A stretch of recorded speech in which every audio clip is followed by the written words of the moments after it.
When my son got married, I kept the ultimate secret. I never told him that I had inherited my late wife's $18 million ranch, and thank God I stayed silent. Because exactly 1 week after I paid for their lavish wedding, my brand new daughter-in-law marched into my living room with a notary and a piece of paper designed to leave me absolutely homeless. But her arrogant smirk vanished completely the moment she realized the document she was trying to force down my throat was actually her very own financial death warrant. Before I tell you exactly how I destroyed their greedy plans, let me know where you are watching from in the comments below. Hit the like button and subscribe to the channel if you believe that ungrateful family members always get the karma they deserve. My name is Harrison Mitchell. I am 70 years old. I worked my entire life as a heavy machinery mechanic. I spent 40 years coming home with grease permanently stained under my fingernails and an aching back, all to make sure my family had a good, stable life. I am a simple man. I drive an old truck, I wear flannel shirts, and I live quietly. To Brittany, I was just a broke, washed-up grease monkey. She had no idea about the actual state of my finances. She did not know that my late wife, Evelyn, came from a very old, very wealthy family. Evelyn and I lived simply by choice, not by necessity. But Brittany only saw the surface. Just 7 days ago, exactly 1 week prior to this exact moment, I had paid $120,000 in cold hard cash to fund the extravagant Chicago wedding that Brittany absolutely demanded. She wanted a fairy tale. She wanted ice sculptures shaped like swans, imported flowers from overseas, a live jazz band, and a custom designer dress. I paid for all of it without complaining. I emptied a significant portion of my liquid savings because my son Tyler begged me to. He said it would make her happy. He said it would start their marriage off on the right foot. And now, 7 days later, she was standing in my living room demanding I sign away the roof over my head. Harrison, Brittany said, her voice dripping with fake concern. Tyler and I have been talking. We are just so worried about you living here all by yourself.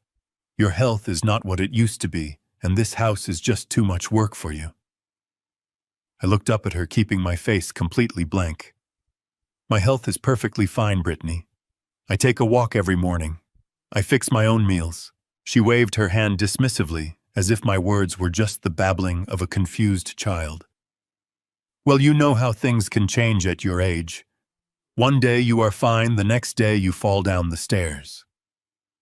Tyler and I decided that we need to start managing your assets for you. It is the responsible thing to do. We found a lovely assisted living facility just outside the city. It is very affordable. But before we can get you moved in, we need to transfer the deed of this house into our names. That way we can sell it and use the funds to cover your care. And whatever is left over, we can invest for our future family. I felt the air leave my lungs. A nursing home. A cheap state-run facility. She was standing in the home I had shared with my wife for 40 years, telling me she was going to lock me away in a facility and take the profits from my house to fund her own luxurious lifestyle. I slowly shifted my gaze away from Brittany, looking toward the hallway. Tyler had walked in shortly after her. He was 32 years old, wearing a sharp business casual outfit, holding a cup of artisan coffee he had bought on the way over. He was my son, the boy I had taught to ride a bike, the boy I had stayed up late helping with math homework, the boy whose college tuition I had paid in full by working double shifts at the dirty garage. Tyler was leaning against the doorframe. He absolutely refused to make eye contact with me.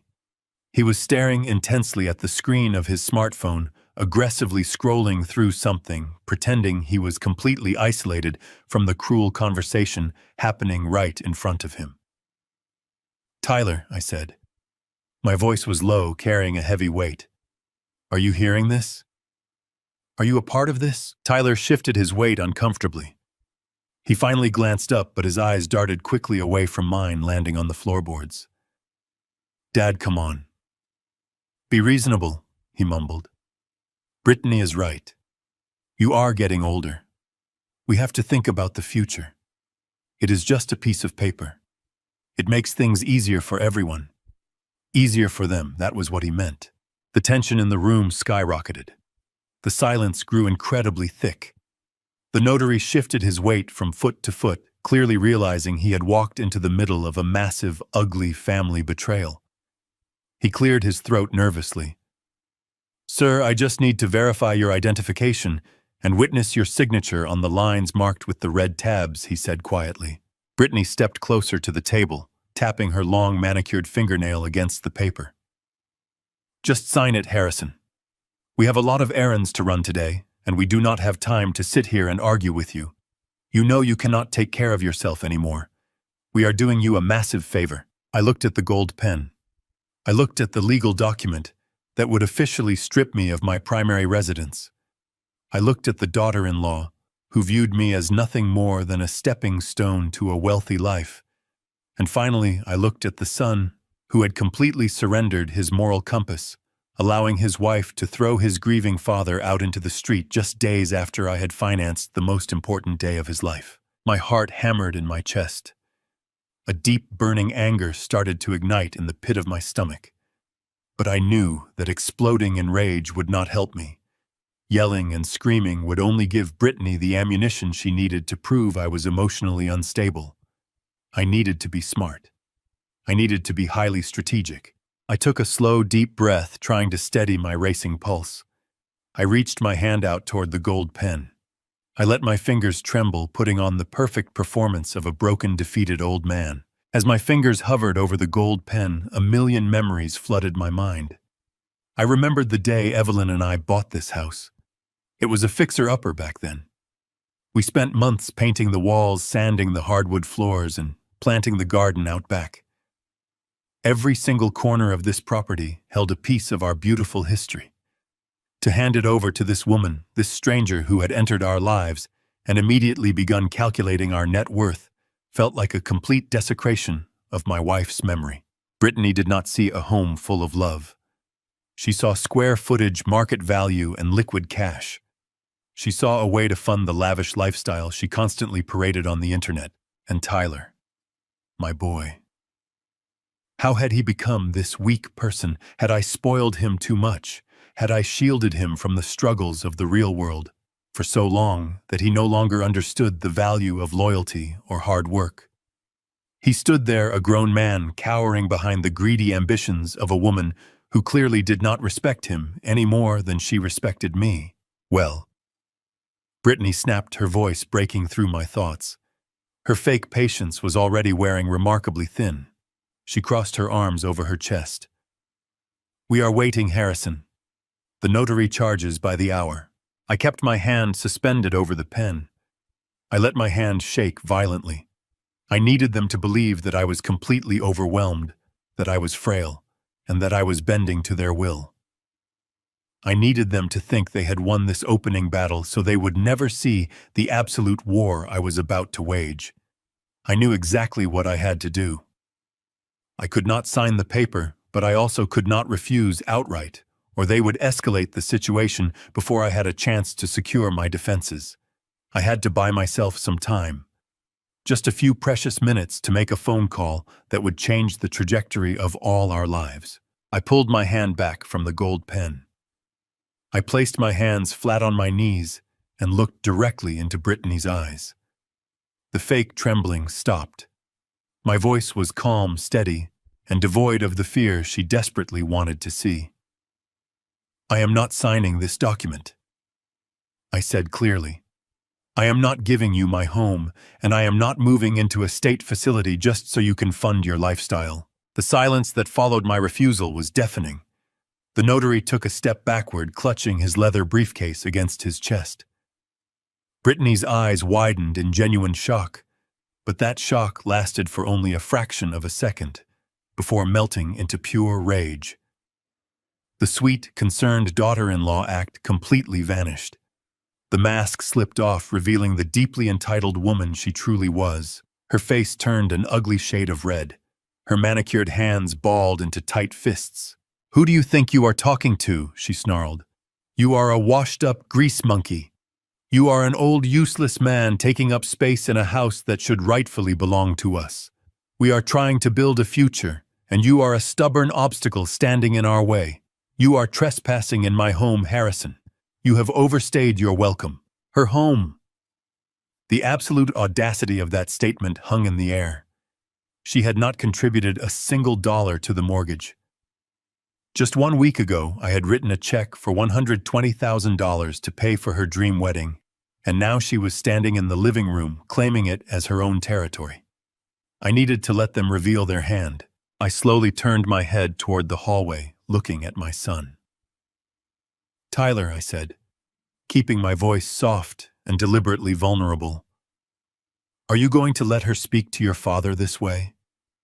Are you really going to stand there and let your wife throw me onto the street?" I waited for the boy I had raised to defend me.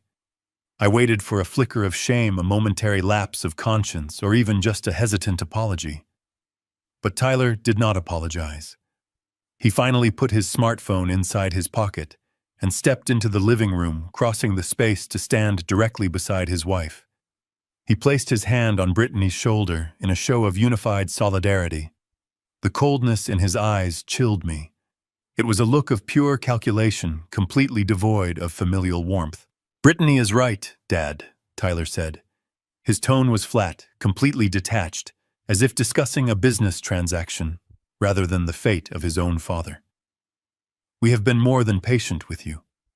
We have given you plenty of time to process Mom's passing. But life moves on, and we cannot put our future on hold just because you refuse to adapt to reality. You are living in the past, and you are dragging us down. This house is a gold mine, and it is entirely wasted on a single elderly man." Tyler took another step forward, looming over the coffee table. He looked down at me with an expression of profound condescension. "Here is how this is going to work," he stated, his voice dropping into a harsh, commanding register. "You are going to pick up that gold pen, and you will sign the quitclaim deed right now. You are going to transfer the property into our names. If you cooperate, we will make sure you get a nice, comfortable bed at the assisted living facility. But if you decide to be difficult, if you stubbornly refuse to sign that paper, I will personally pick up my phone and call the police." The heavy threat hung in the air, cold and suffocating. I looked at my son, genuinely struggling to comprehend the cruel words coming out of his mouth. "You would call the police on your own father?" I asked, letting my voice waver. "I will tell the dispatch officers that an aggressive, confused old man is trespassing on my property." Tyler continued, completely ignoring my emotional plea. "I will tell them that you are suffering from severe dementia, that you are a danger to yourself and to my wife, and that you are refusing to leave our premises. They will arrive in minutes.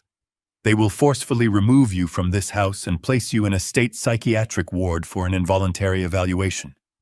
Once you are in the system as a mentally incompetent ward of the state, taking control of your assets will be incredibly easy for me.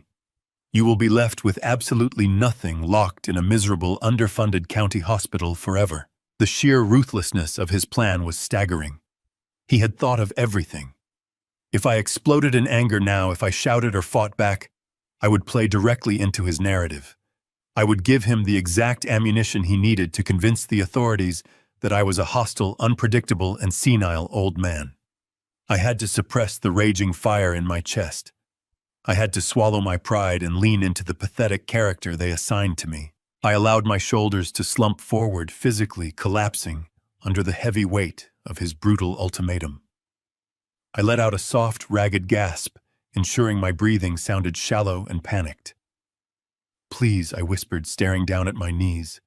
"Please do not do this to me. I am your father. I gave you everything." Brittany scoffed loudly, rolling her eyes in absolute disgust. "Stop the pathetic dramatics, Harrison. It is truly embarrassing to watch a grown man whine like a helpless infant. Pick up the pen and sign your name on the dotted line. Do it before Tyler loses his patience and makes that call." I slowly reached my right hand out toward the coffee table. I commanded my muscles to shake violently, mimicking the severe tremors of a terrified, frail senior citizen whose spirit had been entirely broken. My fingers hovered over the heavy gold pen. I could feel their hungry, expectant eyes burning into the back of my neck. They thought they had won. They thought I was completely defeated. I touched the cold metal of the pen, clumsily pushing it off the edge of the table. It tumbled through the air and landed silently on the woven rug near my old boots. "Oh, I am so incredibly sorry," I stammered, keeping my head bowed low to hide the sharp, calculated focus in my eyes. My hands are just shaking so badly. I cannot seem to grip anything right now. I feel very dizzy and my chest hurts terribly. I need a minute to calm my nerves. Tyler groaned in deep frustration, pinching the bridge of his nose. "You are absolutely impossible," he muttered angrily. I stared blankly at the gold pen. The performance was flawless. They had backed me into a corner but failed to realize I had designed it. I bought myself the precious window of time I desperately needed. Now I just had to calmly execute the next crucial step of my silent counterattack without them noticing. I stared at the pen resting on the woven rug, my breathing intentionally shallow and ragged. I pressed my hand flat against the center of my chest, clutching the worn fabric of my flannel shirt as if my heart were physically failing. "I am so incredibly sorry," I whispered, my voice trembling with practiced fragility. "My chest is feeling so very tight, and my vision is getting horribly blurry. The letters on that legal document are swimming together. I just need a few minutes to catch my breath and go upstairs to fetch my reading glasses." Brittany let out a loud, dramatic sigh of pure exasperation, tossing her expensive handbag onto the nearby armchair. "You have got to be kidding me," she snapped, crossing her arms tightly. "We do not have all day to deal with this nonsense." Tyler ran his hands nervously through his styled hair, looking at the notary who was awkwardly staring at the ceiling. "Just go get your glasses, Dad," Tyler muttered, his voice laced with venom and profound annoyance. "Be quick about it. We are not leaving this room until you put your signature on that dotted line." I nodded meekly, keeping my eyes locked on the ground. I grabbed the sturdy wooden handrail of the staircase and began my slow, agonizing ascent to the second floor. I made sure to drag my heavy work boots against the carpeted steps, portraying the image of a defeated, broken man who had entirely given up the fight. I could hear Brittany complaining loudly in the living room below, telling my son how absolutely exhausting it was to deal with such a stubborn old burden. I absorbed every single cruel word, letting it fuel my quiet determination. The moment I reached the top landing, my entire demeanor completely shifted. The pathetic slouch instantly vanished from my posture. My breathing returned to a steady, calm rhythm. I walked purposefully down the long hallway and entered the master bedroom that I had shared with Evelyn for 4 beautiful decades. I stepped inside and immediately pushed the heavy brass lock on the solid oak door until it clicked securely into place. I did not walk over to the wooden nightstand to search for my reading glasses. I did not need them. My vision was perfectly crystal clear. Instead, I reached into the deep front pocket of my denim jeans and pulled out my smartphone. I swiped across the screen and immediately dialed the direct personal number of Jonathan Carter. Jonathan was not a cheap local attorney. He was a brilliant, highly expensive, and incredibly cutthroat trust and estate lawyer who operated out of a high-rise office in downtown Chicago. He was the man who had meticulously structured all the complex family assets of my late wife, ensuring that her extensive generational wealth remained completely protected from any outside interference or opportunistic, greedy family members. The phone rang twice before Jonathan answered. His voice was sharp, professional, and alert. "Harrison, my friend," Jonathan said smoothly. "To what do I owe the pleasure of this morning call? Is everything proceeding smoothly with the estate documents we recently finalized?" I turned my back to the locked door and walked slowly toward the large bay window that overlooked our quiet suburban street. The morning sun was shining brightly, casting a warm golden glow across the room. I took a deep breath, preparing to set the wheels of my calculated retribution into motion. "Jonathan," I replied, "I need you to pull up my file immediately. My son and his new wife are currently standing in my living room with a hired notary. They have ambushed me with a quitclaim deed, and they are aggressively threatening to forcibly remove me from this property and have me declared mentally incompetent if I refuse to sign my house away to them." I heard the sharp clicking of a computer keyboard on the other end of the line. Jonathan let out a low, dark chuckle that sent a shiver of anticipation down my spine. The arrogant fools. Jonathan stopped typing, and his tone turned incredibly serious. I warned Evelyn that Tyler might attempt a stunt like this once she passed away, Jonathan stated firmly. His wife has clearly accelerated his greed. I assume you have not signed a single piece of paper they placed in front of you. Absolutely not, I confirmed. I feigned a panic attack and told them I needed my reading glasses. They actually believe they have me cornered. They think I am just an ignorant, helpless mechanic who will blindly surrender to their cruel intimidation tactics to keep the peace. Let them keep thinking that Jonathan advised smoothly. We will use their blinding arrogance against them. As I listened to Jonathan outline the initial steps of our legal defense, my eyes drifted over to the polished wooden dresser near the window. Resting there was a beautiful silver-framed photograph of my late wife, Evelyn. She was smiling brightly in the picture, wearing a wide-brimmed hat, standing proudly against a backdrop of breathtaking snow-capped mountains and endless green pastures. I reached out and gently traced the edge of the cool silver frame with my thumb. Brittany thought I was nothing more than a broke, uneducated mechanic who had spent his entire life turning wrenches for a meager hourly wage. She thought she was the smartest person in the room, moving chess pieces around to steal my modest suburban home. What she did not know was the massive monumental secret my late wife and I had kept hidden from the world for decades. 3 years ago, Evelyn knew her health was beginning to slowly decline.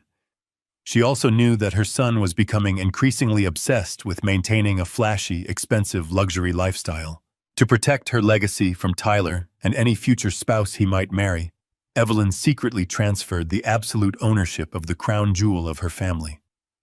She legally bypassed the traditional inheritance structure entirely. She signed over a sprawling, breathtaking 1,500-acre estate located directly in the heart of Bozeman, Montana. It was a pristine, highly coveted piece of real estate surrounded by crystal-clear rivers, dense pine forests, and towering mountain peaks. It was an area where billionaires were desperately flocking to buy land, driving property values through the absolute roof. That majestic Montana ranch, free and clear of any mortgages or liens, was currently valued at a staggering $18 million. And Evelyn had quietly, legally, and permanently transferred it solely into my name.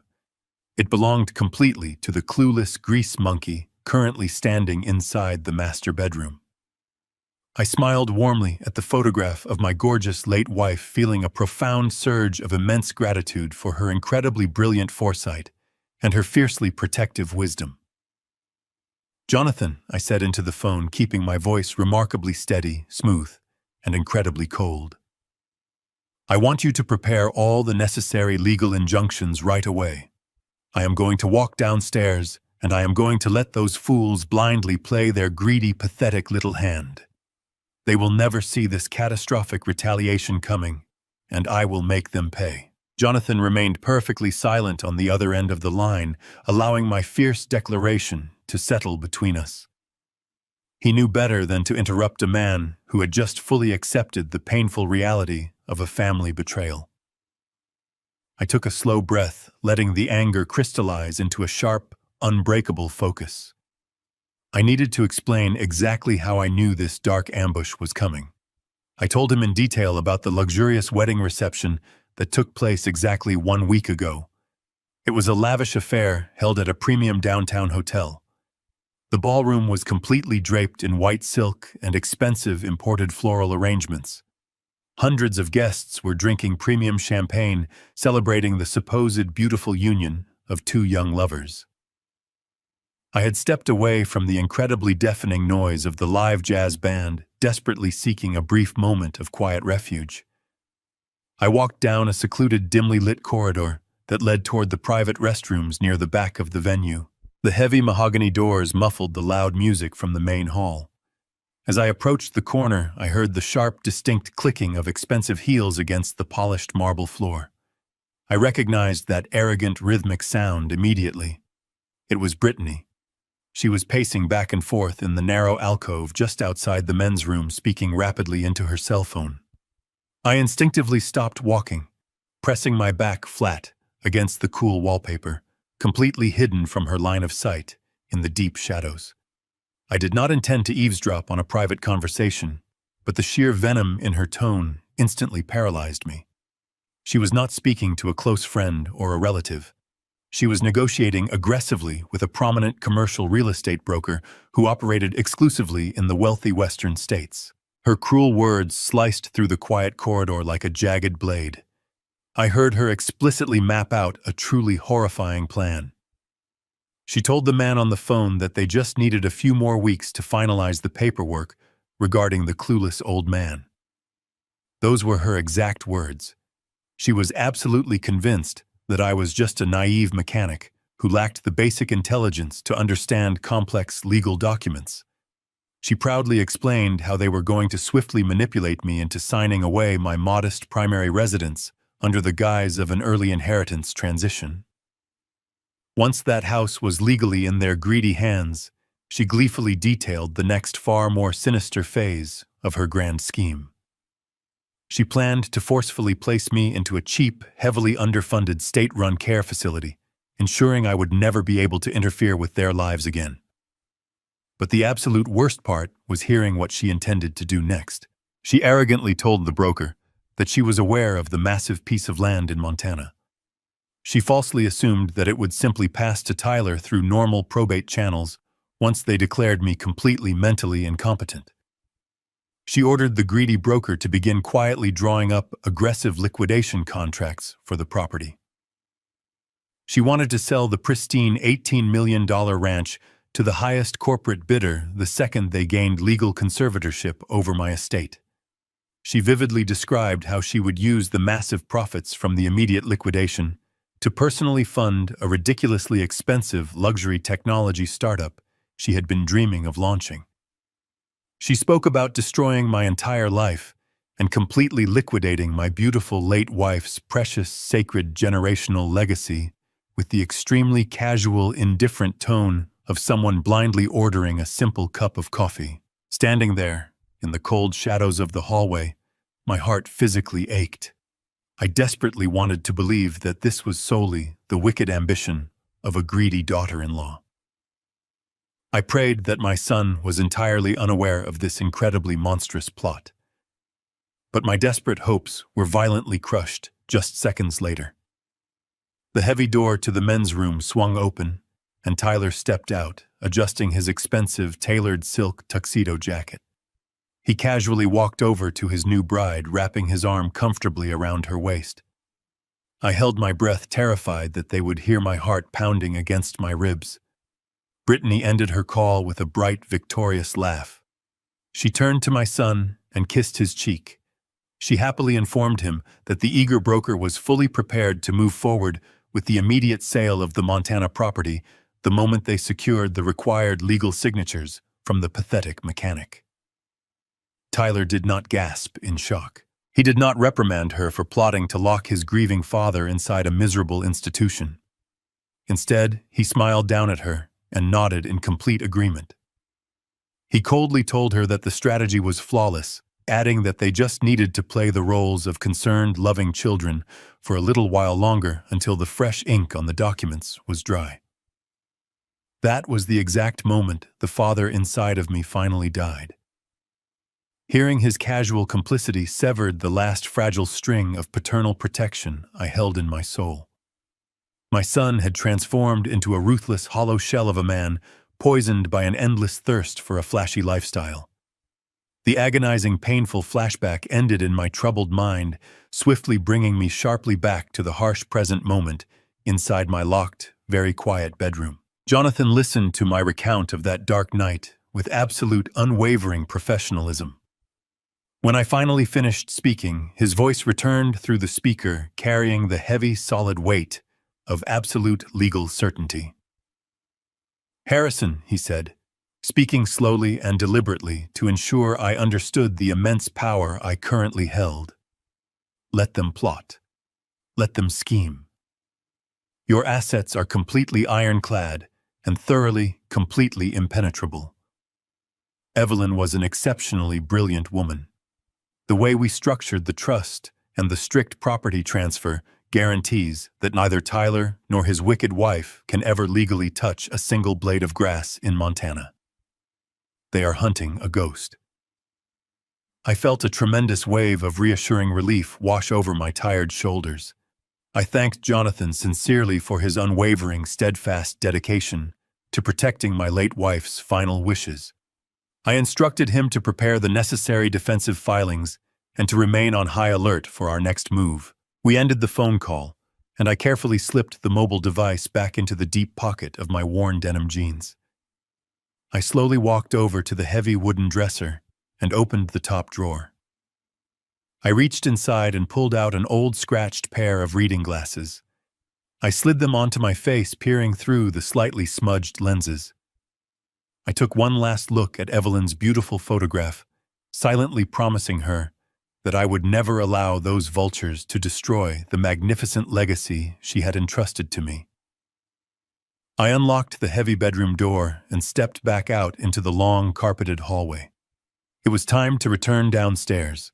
It was time to face the impatient wolves waiting in my living room, completely unaware that the frail old sheep they were trying to corner was actually the one quietly building an inescapable, fatal trap. I walked slowly down the carpeted stairs, my hand resting heavily on the wooden banister.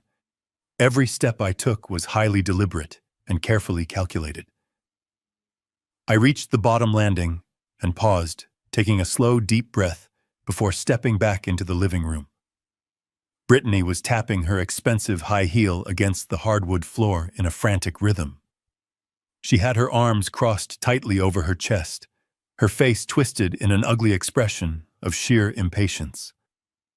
The hired notary was still standing awkwardly near the sofa, repeatedly checking his silver wristwatch, clearly wanting to escape this toxic environment. Tyler was leaning against the stone mantel, glaring at me, as if my mere physical existence was a massive inconvenience to his schedule. I adjusted the scratched reading glasses on my nose, ensuring I looked exactly like the helpless, confused old man they expected to see. I walked over to the coffee table and looked down at the thick stack of legal papers. I did not reach for the heavy gold pen. Instead, I looked directly at my son, Tyler. I said, keeping my voice incredibly soft and purposely hesitant. I have been thinking about this upstairs. This is a very big decision. It is my home. It is where your mother and I raised you from a little boy. I cannot just sign away the deed without fully understanding all the binding legal implications. I am going to need to take these documents to the local parish attorney down the street.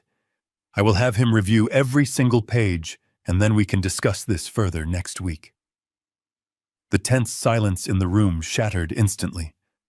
Brittany let out a sharp, mocking laugh, throwing her hands up in the air in pure disbelief. Next week, she scoffed loudly. We do not have until next week, Harrison. You are signing that paper right now. I shook my head slowly, maintaining my stubborn but frail facade. No, Brittany. I will not sign anything today. My mind is made up. I need professional legal advice before I make a permanent decision of this immense magnitude. The exact moment those defiant words left my mouth, Tyler completely lost his temper. The calm, detached businessman instantly vanished. His face flushed a dark, angry crimson. He pushed himself forcefully off the stone mantel and stormed across the living room, closing the distance between us in 3 aggressive strides. He violently snatched the entire stack of documents off the coffee table, the thick pages crumpling fiercely in his tight, furious grip. "You are so unbelievably selfish!" he screamed, his loud voice echoing sharply off the walls. "You have always been a stubborn, narrow-minded fool. We are trying to set up our lives. We are trying to build a wealthy, successful future, and you are purposefully dragging us down into the mud.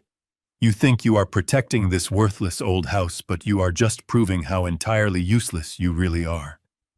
He pointed a shaking finger mere inches from my face. I stood my ground, staring into the cold eyes of the boy I absolutely no longer recognized. "Tyler, just listen to yourself," I said quietly. You are aggressively demanding I make myself completely homeless so you can buy luxury cars and expensive designer clothes. Is this what your mother and I taught you? Do not bring my mother into this, he roared, completely unhinged and blinded by his own toxic ambition. She would want me to be successful. She would want me to have absolutely everything I deserve in this world. You are the only one standing in my way. You are a massive deadweight, Dad. And if you walk out that door right now, if you stubbornly refuse to sign this deed today, you are completely dead to me. Do you hear me? You are dead to me. He stepped even closer, towering over me with pure, unadulterated malice. If you ruin this financial deal for us, you will never set foot in my house again. You will never be a part of our lives. And when Brittany and I finally have children, you will never be allowed to meet them. You will die alone in a cheap, filthy facility, and your future grandchildren will not even know your name. That is my ultimate promise to you. The absolute cruelty of his brutal threat hung heavily in the air. He was literally using unborn children as a psychological weapon just to steal a piece of real estate. I looked at his angry, contorted face, and a profound, agonizing sorrow settled deep within my chest. I did not feel the urge to argue anymore. I did not feel the desperate need to beg for his affection or his mercy.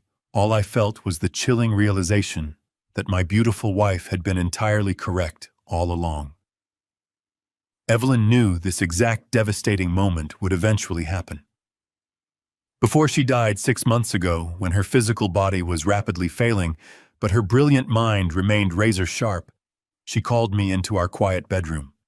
She held my calloused hand tightly and warned me about the incredibly dark path our son was walking. She saw exactly how his growing obsession with the luxury lifestyle, the flashy sports cars, and the superficial status symbols was slowly but surely eroding his moral foundation. She saw how Brittany constantly fed that toxic ambition, manipulating him into a greedy, entitled shell of a man who cared only about money. Evelyn begged me to be careful. She told me that true character is only ever revealed when massive amounts of money are placed on the table.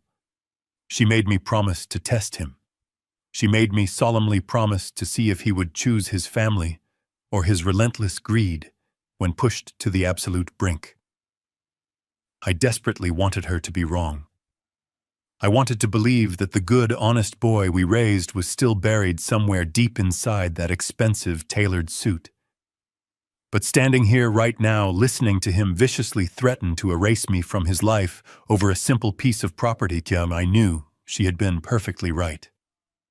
The test was over, and Tyler had failed in the most spectacular, devastating way imaginable. I looked at Brittany, who was standing securely behind him, with a smug, highly victorious smirk plastered on her face. She thought Tyler had broken me. She thought the threat of family isolation would force me to grovel and sign the papers. They believed my love for my son was a weakness they could exploit indefinitely. They were severely mistaken. I adjusted my posture, standing slightly taller. My voice no longer wavered. It was completely solid, devoid of any fear or hesitation. I understand your terms, Tyler, I said, clearly holding his angry gaze without flinching. You have made your priorities very obvious today. I turned my back on them and walked slowly toward the front hall closet to retrieve my old canvas coat. I did not look back. I did not offer another apology. I was ready to leave them to their empty, arrogant victory, knowing perfectly well that the real consequences of their actions were already waiting patiently in the shadows. I walked up the staircase one final time. The wooden steps groaned under the weight of my heavy boots. Each sound felt like a quiet farewell to the home where I had spent the best years of my life. I entered the guest bedroom that had become my temporary sanctuary over the past week. I pulled an old, battered leather suitcase from the back of the closet. It was heavily scuffed along the edges, carrying the visible scars of decades of travel. I opened it on the simple twin bed and began carefully folding my few belongings. I packed 3 faded flannel shirts, a couple of pairs of sturdy denim jeans, and my trusty mechanic coveralls. I did not own expensive, tailored suits or designer watches like my son. My entire wardrobe probably cost less than the imported shoes Brittany was currently wearing. As I placed my simple clothes into the worn suitcase, I listened closely to the sounds echoing from the first floor. The heavy silence of the house had been completely shattered by a sudden, sharp pop. It was the unmistakable, joyous sound of a pressurized cork being forcefully released from a premium glass bottle. I slowly zipped my battered suitcase closed and gripped the worn leather handle. I stepped out into the hallway and made my way back down the stairs. As I descended, the cheerful clinking of crystal glasses drifted toward me from the direction of the modern open-concept kitchen. I paused near the bottom step, completely hidden in the dim shadows of the adjoining corridor. I peered around the edge of the drywall to observe the incredibly painful scene unfolding before me. Tyler and Brittany were standing by the expansive marble island. Brittany was pouring a bubbling golden liquid into two tall, elegant crystal flutes. It was an expensive bottle of vintage champagne, the kind they only opened for major milestones. She handed a glass to my son, and her face was absolutely radiant, with a triumphant, victorious glow. Tyler raised his crystal flute high in the air, a broad, relaxed smile spreading across his face. "Here is to our brand new beginning," Tyler declared proudly, his voice carrying a light, carefree tone. "Here is to a future without any unnecessary dead weight holding us back." Brittany laughed brightly, tapping her glass against his with a crisp musical chime. To finally getting rid of the ultimate freeloader, she added viciously, taking a long, celebratory sip. I stood frozen in the cold shadows, listening to my own flesh and blood openly celebrate my painful banishment. They were drinking expensive champagne to honor the exact moment they rendered an old man completely homeless. They did not feel an ounce of guilt. They did not express a single moment of remorse for discarding me like a piece of broken, unwanted furniture. They were entirely consumed by their own arrogant greed. I tightened my grip on the handle of my battered suitcase. I knew I needed to maintain my carefully constructed performance until the very last second. I stepped out from the dark corridor and walked slowly into the bright, illuminated entryway. My heavy boots thudded against the polished hardwood floor, announcing my final departure. Tyler and Brittany instantly stopped laughing. They lowered their crystal glasses and turned to watch me approach the heavy front door. I kept my shoulders slumped forward and my gaze fixed firmly on the ground. I did not look at the champagne bottle. I did not acknowledge their cruel, heartless celebration. I simply reached out with a trembling hand and turned the cold brass doorknob. The heavy wooden door swung open, revealing the dark, freezing night air. A sharp gust of cold wind rushed into the warm house, biting at my face and pulling at the collar of my canvas coat. I stepped over the threshold, dragging my scuffed suitcase behind me. I played the part of the tragic, deeply abandoned father with absolute flawless perfection.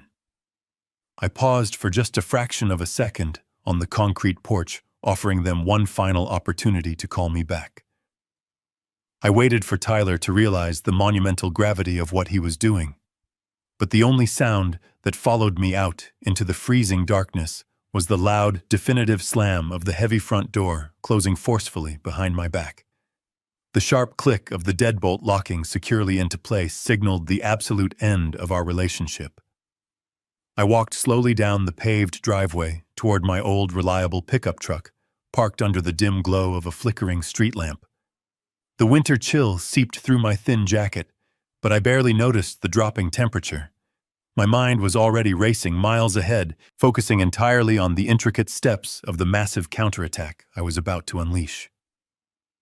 I hoisted my battered suitcase into the rusted bed of the truck. I climbed heavily into the driver's seat and pulled the heavy door shut. I inserted the metal key into the ignition and turned it firmly. The old engine roared to life, a familiar, comforting rumble in the dead silence of the night. I turned on the headlights, casting a bright yellow beam across the frosted pavement. As I shifted the gear into drive and pulled slowly away from the manicured suburban lawn, my entire physical posture drastically transformed. The heavy, tragic slouch instantly evaporated. I straightened my back against the worn leather seat.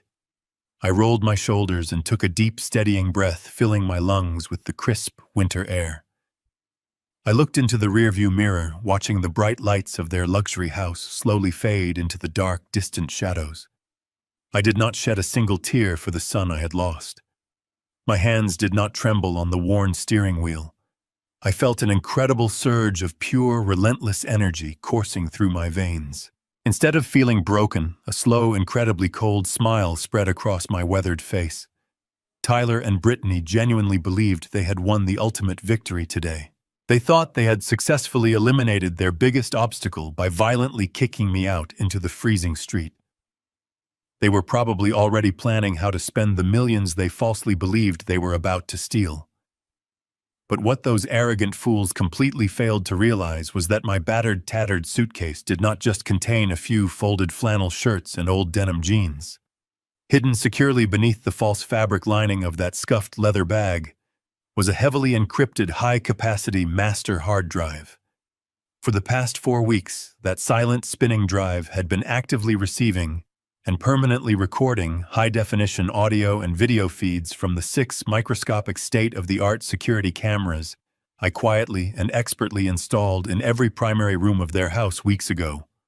I knew exactly what they were going to do next, because I had intentionally planted the bait they were currently hunting for. I had every corner of their secretive lives under absolute and total surveillance, and I was going to eagerly watch their entire greedy empire burn completely to the ground, leaving them with absolutely nothing left in the near future. I drove through the frost-covered streets, leaving the sprawling suburbs behind, as the glittering skyline of downtown Chicago began to rise in the distance. My truck heater rattled, pushing warm air against the freezing windshield. I did not drive to a cheap motel, nor did I head toward the bleak state facility Brittany had gleefully selected for my final days. Instead, I navigated my rusted vehicle into the pristine underground parking garage of the most exclusive 5-star hotel in the financial district. The valet attendant blinked in surprise at my grease-stained boots and worn coat, but his hesitation vanished the moment I handed him a heavy, solid metal black credit card. It was an invitation-only account tied directly to Evelyn's heavily guarded private trust, offering a practically limitless ceiling.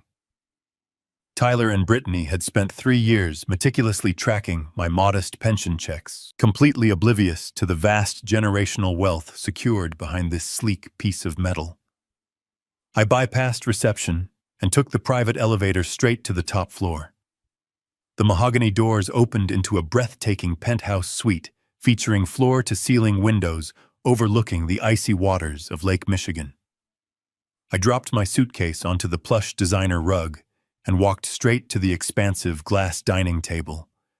I pulled a sleek laptop from a hidden compartment in my bag. I plugged in the encrypted master hard drive, my fingers moving with the precise speed of a man who had planned every detail of this night. The computer screen flickered to life, casting a cold blue glow across the dark, silent room. I confidently launched the secure surveillance software, and within seconds, a grid of 6 high-definition video feeds populated my screen, displaying rooms inside my son's house in real time. I sat back in the leather chair, pouring myself a glass of sparkling water, and focused my attention entirely on the lower right quadrant of the screen. The camera was perfectly positioned in the damp, unfinished basement of their home. Before my exit, I had purposely left behind several heavy cardboard boxes labeled with thick marker marked as personal financial records and old tax returns. I knew their arrogant champagne celebration in the kitchen would not last very long. Greed is a restless disease, and soon enough, the intoxicating thrill of kicking me out would be replaced by the frantic need to legally secure the property they believed they had conquered. Sure enough, 2 hours after I walked out the front door, the basement door swung open. The harsh fluorescent overhead lights flickered on, illuminating the dusty concrete floor. Tyler and Brittany quickly and eagerly sprinted down the wooden stairs, abandoning their crystal champagne flutes for the frantic work of scavenging through an old man's private life. Watching them through the crystal-clear digital feed was a profoundly disturbing experience. They behaved like starving animals tearing into a fresh carcass. Brittany dropped to her knees, ripping the packing tape off the first cardboard box with aggressive tearing motions. She began tossing decades of my life carelessly over her shoulder. Old family photo albums, faded birthday cards from when Tyler was a boy, and bundles of heartfelt love letters I had written to Evelyn were dumped onto the dirty floor. She did not pause to look at a single photograph. She did not hesitate to trample over the precious memories of a mother who loved her son unconditionally. She was blindly hunting for bank statements, for hidden account numbers, for anything that could grant them immediate legal access to my assets. Tyler was right beside her, ripping through a stack of old utility bills and expired insurance policies, his face twisted in a mask of sheer desperation. He was sweating heavily, muttering angry curses under his breath every time a file folder turned out to be completely empty and useless. I carefully zoomed in on the camera feed, enhancing the audio to hear their frantic conversation. Tyler tossed a stack of useless receipts aside, complaining bitterly that I must have hidden the property deeds somewhere else. Brittany snapped back at him, her voice shrill and demanding, ordering him to keep digging until his fingers bled. They were tearing apart the history of our family, looking for a shortcut to wealth. I watched this pathetic display of moral bankruptcy with absolute emotional detachment. The pain of betrayal had already burned itself out, leaving behind only the cold ash of resolve. I had carefully curated the specific contents of those cardboard boxes over a week ago. I removed any document that held genuine sentimental or financial value, replacing them with a mountain of meaningless paperwork designed to exhaust and frustrate them. But buried at the very bottom of the third box, safely tucked inside a bright red folder, was the ultimate piece of poisoned bait. I patiently watched the bright glowing screen, waiting for the inevitable moment. It took them nearly an hour of frantic, exhausted searching. Brittany let out a frustrated groan as she dumped the final stack of papers onto the concrete floor. The bright red folder slid out from the pile, landing directly at Tyler's feet. He wiped the sweat from his forehead and slowly reached down to pick it up. I leaned closer to my laptop screen, my heart beating in a steady, measured rhythm. Tyler opened the red folder and began scanning the bold black text on the first page. I watched his eyes widen dramatically. His mouth fell open in a silent gasp. He grabbed Brittany by the shoulder, shaking her aggressively, and shoved the document into her hands. Brittany's eyes darted rapidly across the page, processing the legal terminology. The exhaustion vanished from her face, instantly replaced by a wicked, triumphant ear-to-ear grin. She let out a sharp, joyful scream, throwing her arms around Tyler's neck in a tight embrace. They jumped up and down in the middle of the ruined basement, celebrating their discovery. They had found exactly what I wanted them to find. It was an outdated medical power of attorney. 2 years prior, long before Evelyn passed away, I had been admitted to the hospital for a sudden emergency appendix surgery. It was a standard procedure, but hospital protocol required me to designate a legal proxy to make healthcare decisions on my behalf in the rare event that complications arose during the operation. I naturally assigned those emergency medical rights to my son. The document clearly granted Tyler specific, highly limited authority over my physical healthcare directives for a duration of exactly 30 days. After I recovered and was discharged from the hospital, the document legally expired, rendering it completely void and entirely useless. I had tossed it into a filing cabinet and forgotten all about it until I needed the perfect lure for my trap.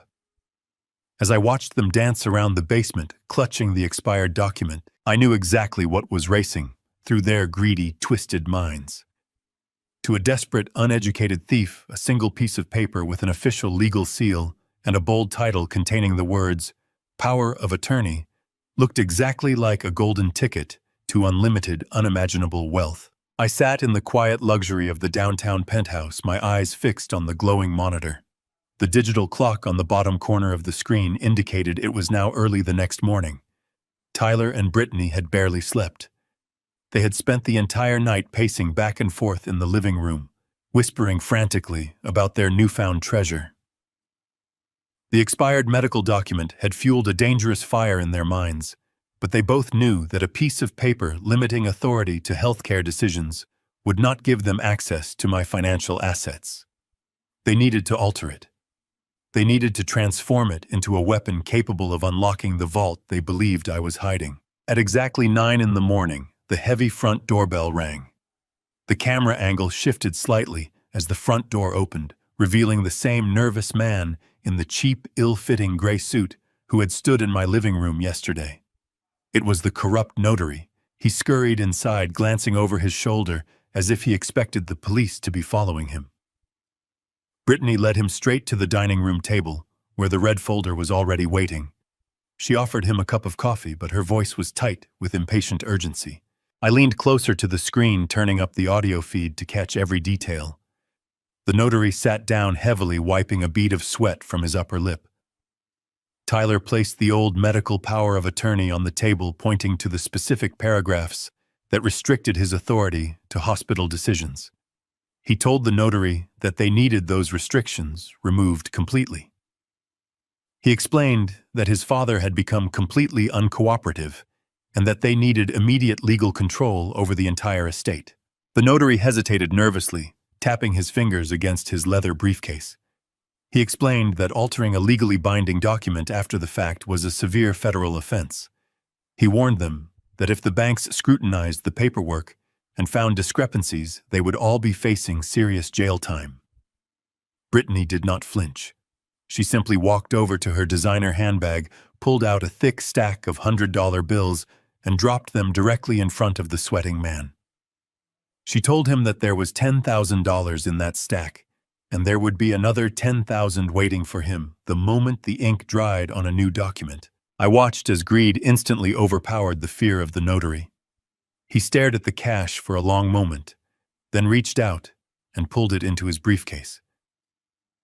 He opened his bag and pulled out a fresh stack of blank legal paper, a portable printer, and his official state seal. For the next hour, I watched a masterclass in absolute criminal desperation. They carefully scanned my original document into his laptop. They meticulously deleted the word medical from the header, replacing it with the heavy sweeping terminology of a general durable power of attorney. They completely erased the restrictive clauses, typing in new sweeping paragraphs that granted Tyler absolute unchecked authority over all my real estate bank accounts and investment portfolios. The most sickening part was watching them forge my signature. Tyler practiced tracing my handwriting on a scrap piece of paper for 20 minutes, mimicking the slight slant and the heavy pressure of my pen strokes. He laughed quietly to himself as he perfected the forgery, boasting to his wife about how incredibly easy it was to steal the entire identity of a man. When he felt confident, he signed the bottom of the newly minted, completely fraudulent document. The corrupt notary then pressed his official metal stamp into the paper, permanently sealing their monumental crime with the illusion of government authenticity. With the forged document completely finished, Brittany could no longer contain her excitement. She began pacing around the dining room table, her eyes wide with a frantic, greedy energy. She clapped her hands together and finally laid out the magnificent masterstroke of her wicked scheme. She told Tyler and the notary they were not going to waste time dealing with traditional, slow-moving commercial banks. She explained that a standard bank would require extensive background checks, credit evaluations, and weeks of tedious underwriting before approving any type of massive loan. They might even insist on speaking to me directly, which would instantly destroy the entire operation. Instead, Brittany revealed her brilliant shortcut. She had already been in contact with an aggressive, predatory, hard money lender. These private financial institutions did not care about credit scores or extensive background checks. They only cared about one thing: massive, undeniable collateral. She told Tyler that they were going to use the forged, durable power of attorney to pledge my breathtaking Montana ranch as the ultimate collateral for an immediate high-interest loan. She had done her research perfectly. She knew that private lenders moved with lightning speed, often wiring millions of dollars within a matter of days, as long as the underlying asset was undeniably valuable. Tyler looked at her with an expression of pure, unadulterated awe. He asked her exactly how much money they were now going to request from the private lender. Brittany smiled a wide, predatory grin that stretched across her face.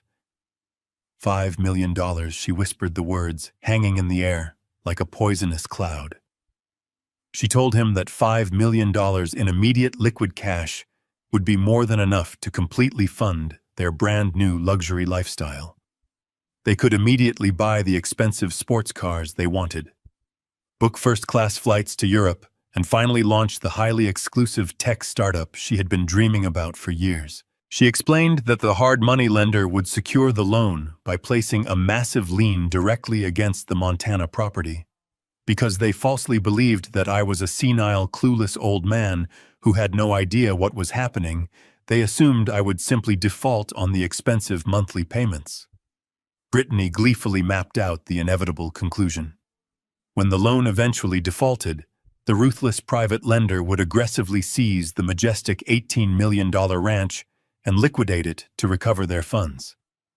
I would lose the precious generational land that my late wife had entrusted to me, and Tyler and Brittany would be sitting on a beach with $5 million in stolen, untraceable cash. The notary packed up his equipment, his hands trembling slightly as he realized the sheer magnitude of the financial fraud he had just facilitated. Tyler clapped him on the shoulder, handing him the second stack of $100 bills. They ushered the nervous man out the front door, leaving the two of them entirely alone with the forged legal weapon. Tyler picked up the fraudulent document and kissed it, holding it up to the overhead light, as if it were a sacred religious artifact. He pulled Brittany into a tight embrace, whispering into her ear that their miserable days of living on a budget were officially over. I sat in the dark luxury of my penthouse suite, watching their disgusting, triumphant embrace through the monitor. I did not feel a single ounce of panic. I did not reach for my phone to warn them or to stop them from walking off the cliff. The cold, heavy feeling of betrayal had completely hardened into a solid wall of absolute resolve. They had willingly, eagerly chosen to cross the line from disrespectful children into federal criminals. They had just manufactured the exact rope they needed to hang themselves. I took a slow sip of my water, a calm, deeply satisfied feeling settling over my chest. The trap was perfectly set, and all I had to do was wait for the trap to snap shut. The very next morning, the heavy silence of my penthouse suite was shattered by the sharp ringing of my cell phone. The caller identification displayed Jonathan Carter's name. I answered immediately, expecting the precise update we had been anticipating. Harrison Jonathan said, his voice unusually tight and carrying an undeniable edge of urgency. They actually did it. The sheer audacity of these two is almost difficult to comprehend. He explained that his automated legal monitoring software had just triggered a massive red flag. The aggressive hard money lender Brittany had contacted was moving with unprecedented speed. They had already pulled the preliminary title report for the Montana property and officially filed a binding lien against the estate. Jonathan explained that the lender had completely accepted the forged durable power of attorney as absolute fact. Because the lender was a private predatory institution that thrived on rapid high-interest transactions, they completely bypassed the rigorous methodical underwriting processes that a traditional commercial bank would legally require. They saw a pristine, unencumbered $18 million ranch, and their greed matched Brittany's perfectly. Jonathan was pacing in his office. I could hear the rhythmic clicking of his expensive leather shoes against his hardwood floor. "Harrison, we need to act this very second," he stated firmly, shifting into his aggressive legal mode. "I have an emergency injunction already drafted and sitting on my desk. If I file this motion with the federal court right now, we can instantly freeze the entire transaction before a single dollar moves across state lines. We can halt the mortgage process, lock down the property title, and immediately alert the federal authorities. Tyler and Brittany have officially committed wire fraud, identity theft, and severe real estate fraud. We can have the FBI waiting at their front door before the sun goes down today. They will be arrested, and your property will remain completely untouched." The proposition was incredibly tempting. I could end the nightmare right then and there. I could send the police to drag my son out of his house in handcuffs, putting an abrupt halt to the agonizing betrayal. But as I stared out the massive floor-to-ceiling windows at the freezing gray waters of Lake Michigan, a profound, chilling calmness washed over my entire body. I thought about the absolute cruelty in Tyler's eyes when he threatened to banish me to a miserable nursing home. I thought about Brittany gleefully celebrating my supposed destruction with a glass of expensive vintage champagne. If I stopped them right now before the money actually changed hands, they would hire slimy defense attorneys. They would cry and claim it was a terrible misunderstanding. They might even try to blame the corrupt notary entirely, claiming they had no idea the document was illegally altered.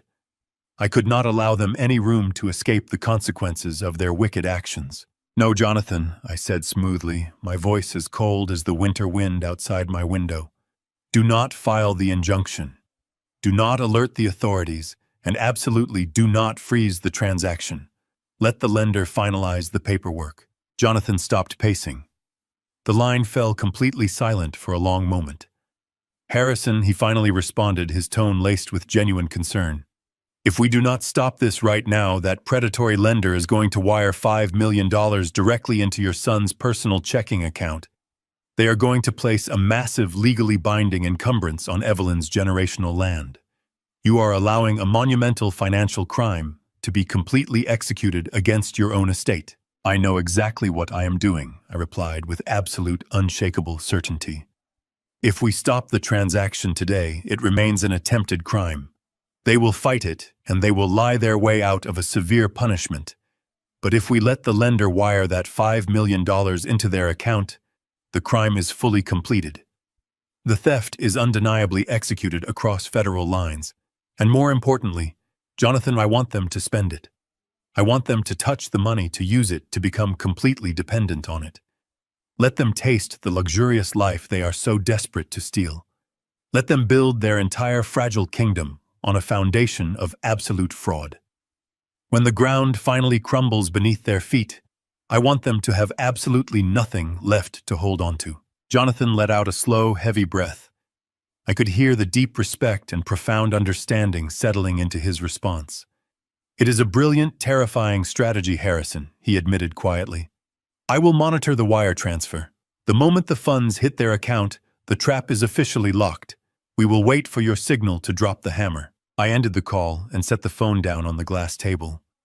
The heavy feeling of anticipation settled in my chest. Over the next 3 weeks, I remained hidden in the luxurious isolation of my penthouse suite, quietly observing the spectacular, arrogant downfall of my own flesh and blood. I watched their daily activities through the hidden security cameras I had placed in their home, and I closely monitored their highly public social media accounts. The transformation was both fascinating and incredibly sickening to witness. Just 2 days after my conversation with Jonathan, the $5 million successfully cleared into their joint checking account.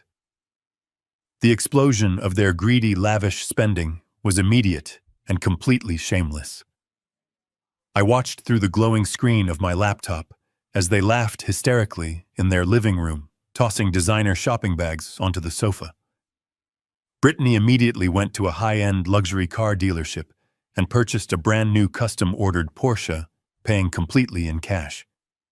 She proudly posted a dozen pictures of herself leaning against the metallic hood of the sports car, holding the keys up to the camera with a massive, triumphant grin. Tyler was no better. He went on a massive shopping spree, buying a collection of expensive designer watches that cost more than my entire yearly pension. He paraded them on his wrist, taking extreme close-up photographs to ensure everyone in his social circle knew exactly how much wealth he had supposedly acquired. He even had the audacity to boast about his financial genius in long, rambling video posts praising his own sharp business acumen. They booked spontaneous first-class flights to tropical resorts, drinking premium cocktails on pristine white sand beaches while posting inspirational quotes about how hard work and dedication finally pay off. It was entirely nauseating to witness such profound hypocrisy displayed so openly. They were completely blinded by their own arrogance. They paraded around the city acting like untouchable millionaires who had successfully conquered the world. They left huge cash tips at expensive restaurants just to show off. They genuinely believed they had outsmarted a clueless old mechanic. They thought they had perfectly executed the ultimate crime without leaving a single trace of evidence behind. They were so intoxicated by the smell of stolen money that they failed to see the monumental catastrophic danger looming just over the horizon. They did not realize they had just tied a $5 million noose around their own necks. 3 weeks of reckless spending flew by in a blur of designer labels and tropical vacations. As their bank accounts drained, their desperate ambition finally shifted toward the ultimate prize. They were ready to break ground on their stolen empire. I left my Chicago penthouse and flew quietly to Bozeman, Montana, arriving 2 full days ahead of their scheduled invasion. The morning air was incredibly crisp, biting gently at my cheeks with the refreshing, clean chill of the mountains. Evelyn's generational ranch was nothing short of a breathtaking masterpiece painted by nature itself. Towering emerald pine trees framed the expansive, rolling green pastures, while the distant snow-capped peaks of the rugged mountain range pierced the bright, endless blue sky. A wide, crystal-clear river wrapped around the eastern border of the property, bubbling gently over smooth river stones and providing a continuous, peaceful melody. It was a place of profound, sacred peace. I sat in a heavy, hand-carved wooden rocking chair on the sweeping front porch of the rustic Maine cabin. I was wearing my favorite faded flannel shirt and my scuffed leather work boots. I held a simple ceramic mug of steaming black coffee in my hands, letting the soothing warmth seep into my calloused palms. The profound silence of the vast wilderness was incredibly therapeutic. I closed my eyes for a brief moment, breathing in the fresh scent of the pine needles, feeling Evelyn's comforting presence surrounding me. I knew the tranquility was about to be violently shattered, but I felt absolutely no fear. I was simply waiting for the inevitable arrival of the storm I had carefully orchestrated. Right on schedule, the sacred mountain silence was abruptly broken by the distant, aggressive crunching of thick gravel. The harsh mechanical roar of heavy diesel engines echoed aggressively down the long, winding dirt driveway that led from the main highway to the cabin. I did not move from my wooden rocking chair. I merely opened my eyes and watched the massive dust cloud rising rapidly in the distance. The arrogant invasion force had finally arrived. Leading the aggressive parade was a massive, gleaming black luxury sport utility vehicle, a premium rental clearly chosen to project an image of absolute untouchable wealth and superiority. Trailing closely behind the slick vehicle was a loud, chaotic convoy of heavy commercial construction equipment. 5 massive, bright yellow bulldozers and heavy-duty excavators crawled slowly up the pristine driveway, their thick metal treads grinding mercilessly into the untouched earth. Flatbed trucks carrying stacks of steel fencing, temporary construction barriers, and advanced surveying equipment followed the heavy machinery. It was a grotesque mechanical army brought in to completely decimate my late wife's beautiful sanctuary. They were not just planning to casually inspect the property, to prepare it for a standard real estate sale. They had come to violently rip the earth apart to pour thick concrete over the lush green pastures and to rapidly erect the gaudy, overpriced luxury tech resort Brittany had so arrogantly designed in her greedy head. The sheer audacity required to bring a fully equipped commercial excavation crew to a property they did not legally own was absolutely staggering. The gleaming black luxury vehicle rolled to a smooth, highly practiced stop, just 50 yards from the edge of the cabin porch. The heavy diesel engines of the bulldozers idled loudly behind it, sending deep vibrations through the ground beneath my sturdy work boots. The driver's side door of the luxury vehicle swung open, and Tyler stepped out enthusiastically into the crisp mountain air. He was dressed in ridiculously expensive designer outdoor apparel that looked completely untouched by any actual physical labor. He wore a pristine, brand-new leather jacket, spotless denim jeans, and pristine boots that had clearly never seen a single day of actual dirt or mud. Brittany emerged eagerly from the passenger side wearing oversized designer sunglasses and a thick, luxurious fur-lined coat that dragged slightly against the gravel. She was holding an expensive artisan coffee in one hand and a remarkably thick roll of architectural blueprints in the other. Several other sleek rental cars pulled up behind their vehicle, and a large group of sharp-looking, highly arrogant investors stepped out. They wore tailored wool overcoats and carried expensive leather portfolios. Tyler and Brittany were laughing loudly together, an obnoxious, victorious sound that completely disrupted the peaceful, natural environment of the ranch. Brittany eagerly unrolled her large blueprints across the hood of the luxury car, pointing aggressively toward the beautiful riverside pastures. She was loudly explaining to the nodding, impressed investors exactly where the massive concrete foundation for the main luxury resort lodge would be poured. She gestured wildly toward the pristine tree line, enthusiastically describing how she was going to completely clear-cut the ancient pines to make room for a paved commercial helicopter landing pad. Tyler wrapped his arm proudly around her waist, soaking in the admiring glances and the verbal praise of his wealthy colleagues. They were reveling openly in their stolen glory, completely drunk on the powerful illusion of absolute financial dominance. I took a slow, highly deliberate sip of my steaming black coffee, quietly savoring the rich, bitter taste against the cold morning air. I remained perfectly still in my wooden rocking chair, waiting patiently for them to finally look up from their arrogant, fabricated delusions. Brittany quickly finished her loud, passionate presentation to the eager investors, rolling up the heavy blueprints with a sharp, dramatic snap of her wrist. She turned her attention toward the rustic main cabin, pointing her manicured finger aggressively toward the wooden structure to explain exactly where the heavy demolition crew should strike first. Her outstretched hand froze completely in midair. The bright, victorious smile on her face instantly melted away, rapidly, replaced by an expression of pure, unadulterated horror. Tyler closely followed her paralyzed gaze, his own arrogant, confident smirk evaporating the very second his eyes locked directly onto mine. He physically stumbled backward in pure shock, nearly tripping over the uneven gravel driveway, his face rapidly draining of all color until he looked completely pale and sickly.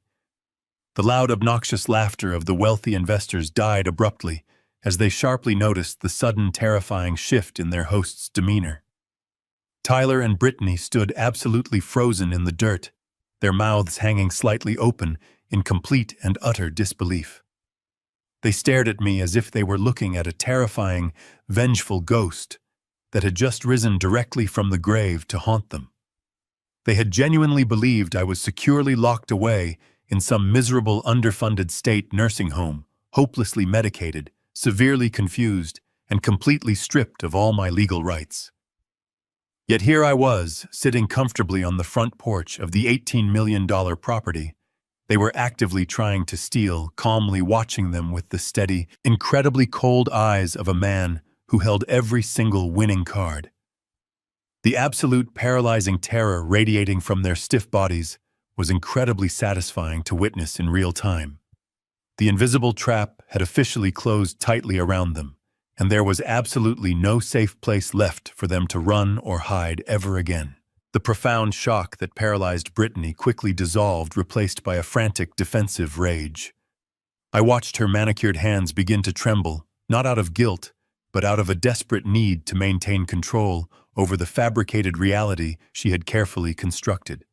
She violently shook her head, as if physically trying to dislodge the undeniable truth sitting right in front of her.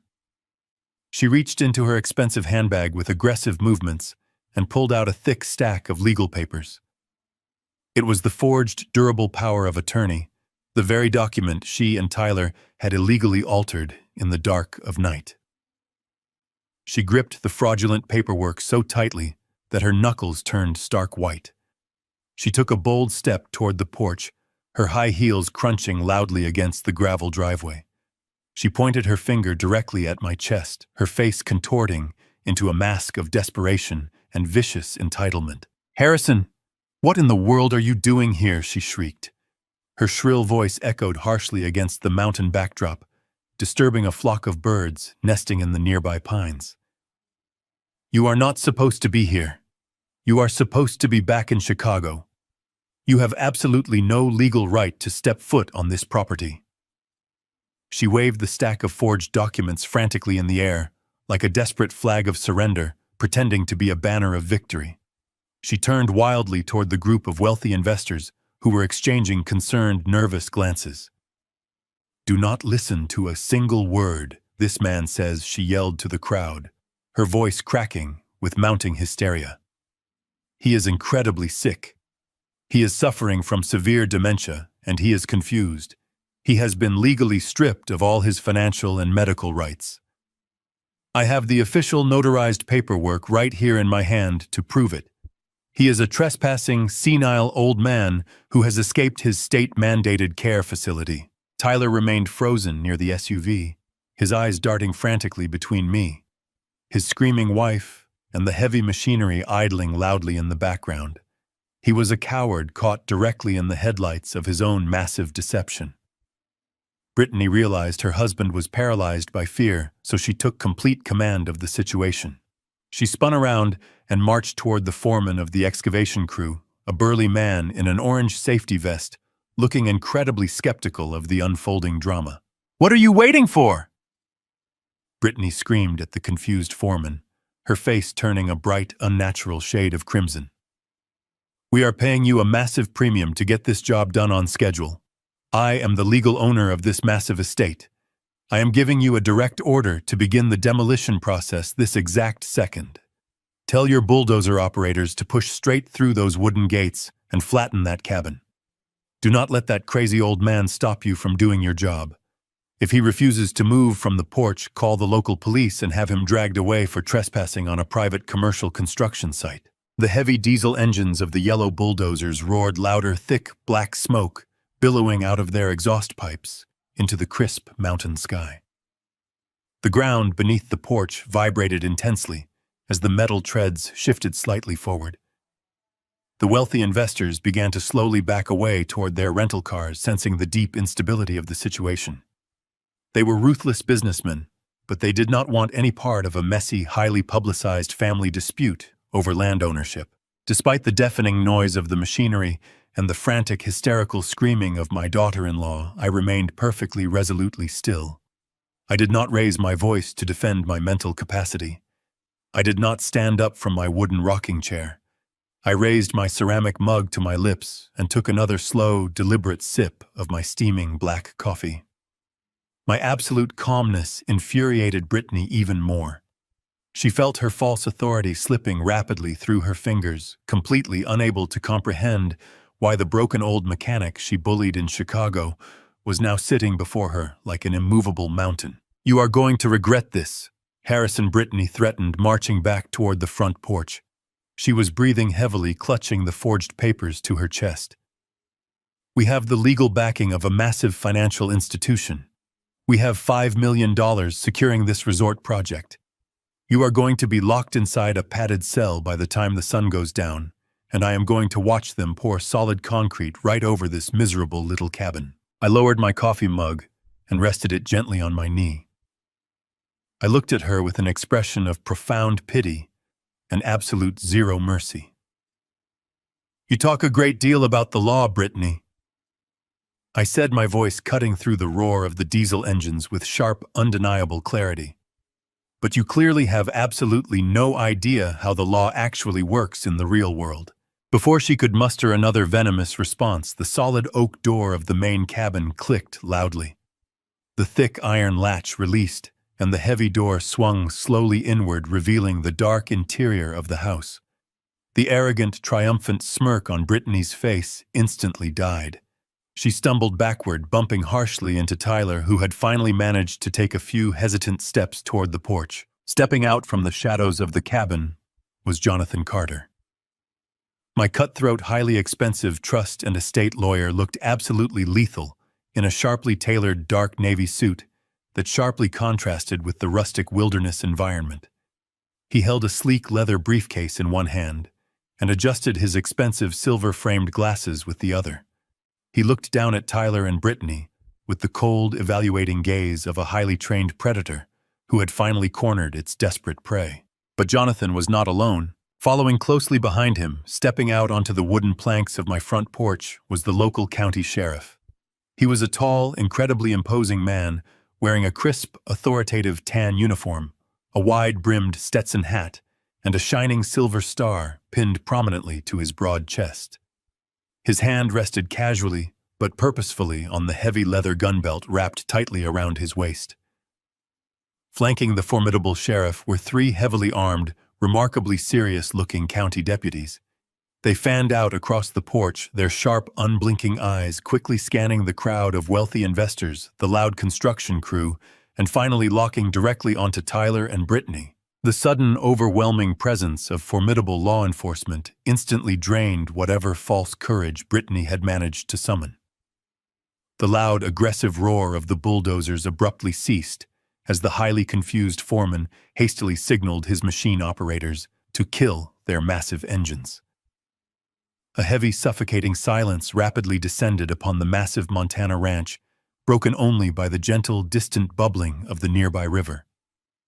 The balance of power had shifted in a matter of mere seconds.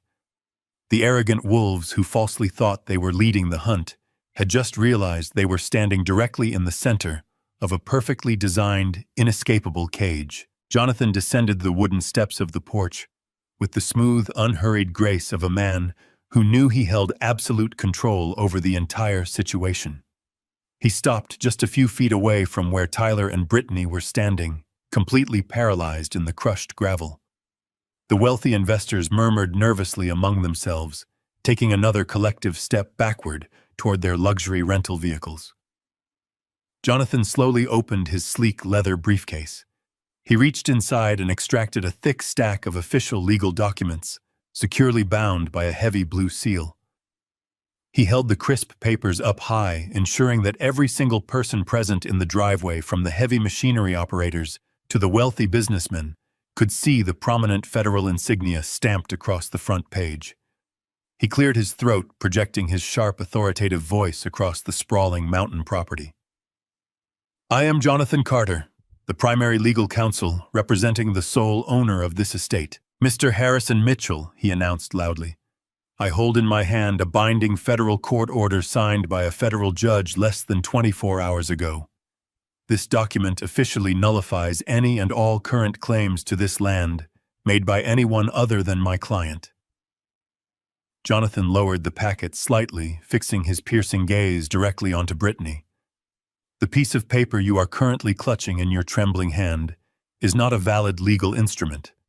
It is a clumsily fabricated forgery born from a deeply arrogant and highly illegal conspiracy."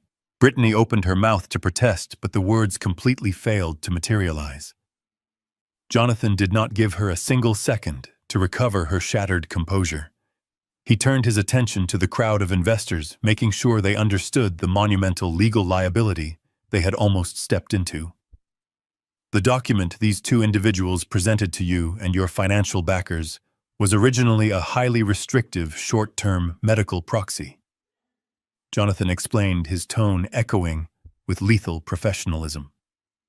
"We have irrefutable high-definition video and audio evidence proving that Tyler Mitchell and his wife intentionally altered that expired document in their dining room.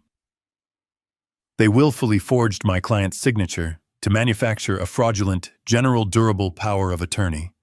They committed severe federal wire fraud, aggravated identity theft, and monumental real estate fraud." The air in the driveway seemed to instantly freeze. The wealthy investors looked at Tyler and Brittany with absolute disgust and mounting horror, realizing they had been aggressively courted by two desperate federal criminals. Tyler began to physically crumble under the crushing weight of the sudden exposure. His breathing became incredibly shallow and erratic. He clutched his chest, his eyes darting frantically around the property as if searching for a magical escape route that simply did not exist. He was hyperventilating, taking short, desperate gasps of the crisp mountain air. His knees buckled slightly, forcing him to lean heavily against the hood of their rented luxury vehicle just to remain standing. The arrogant, wealthy businessman facade had completely evaporated, leaving behind a terrified, trembling boy who had finally been caught in a monumental lie. While Tyler was physically shutting down from the overwhelming panic, the local county sheriff stepped purposefully off the wooden porch. His heavy boots crunched loudly against the gravel as he marched directly past my son and daughter-in-law. He did not even look at them. Instead, his sharp eyes were locked onto a figure cowering near the back of the luxury convoy. It was the nervous man in the cheap, ill-fitting gray suit. The corrupt notary had foolishly traveled with them to Montana, hoping to secure another illegal cash payout for facilitating the final property transfer. The man tried to quietly slip behind a heavy flatbed truck to escape into the dense pine forest, but the sheriff was significantly faster. "Do not even think about moving another inch," the sheriff commanded, his deep, booming voice, stopping the corrupt notary dead in his tracks. The sheriff reached the trembling man and forcefully grabbed his arm, spinning him around to face the crowd. "You are officially under arrest for your direct involvement in an ongoing federal forgery conspiracy," the sheriff stated clearly. He reached down to his thick leather gun belt and unclipped a pair of heavy, shining silver handcuffs.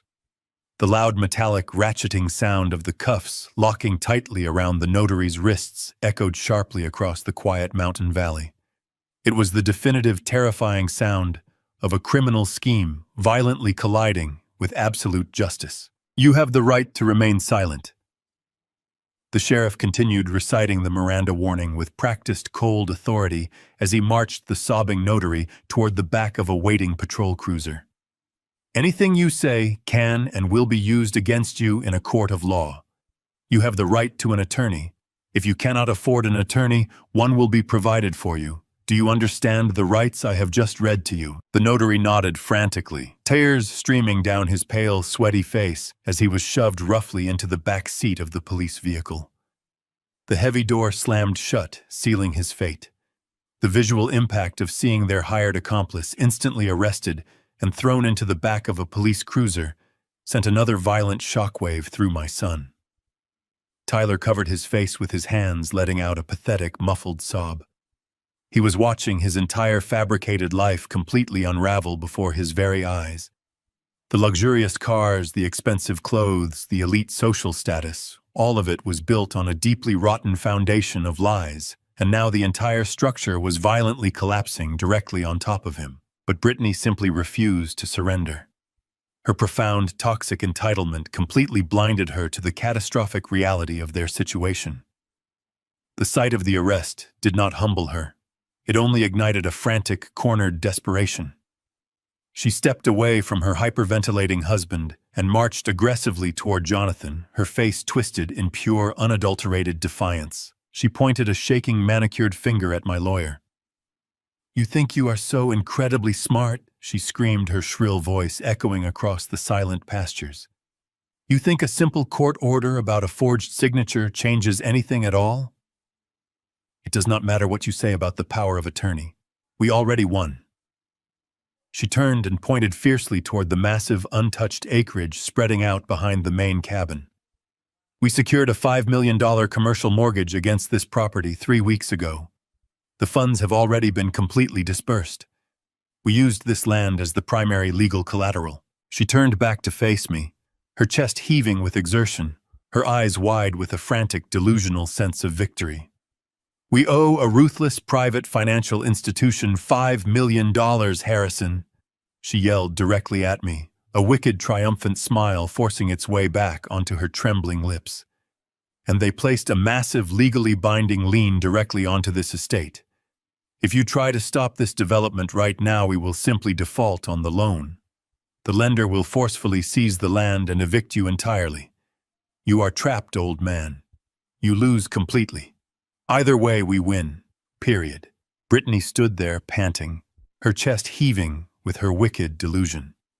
She believed her hastily constructed mountain of debt was an unbreakable shield.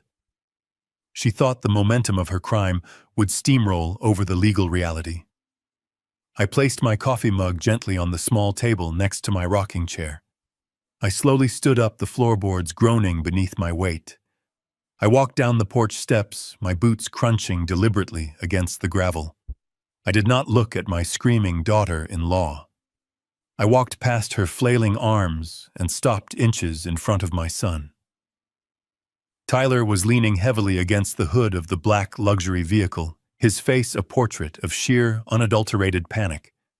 I looked him dead in the eye, searching for any lingering trace of the little boy I had once loved so dearly.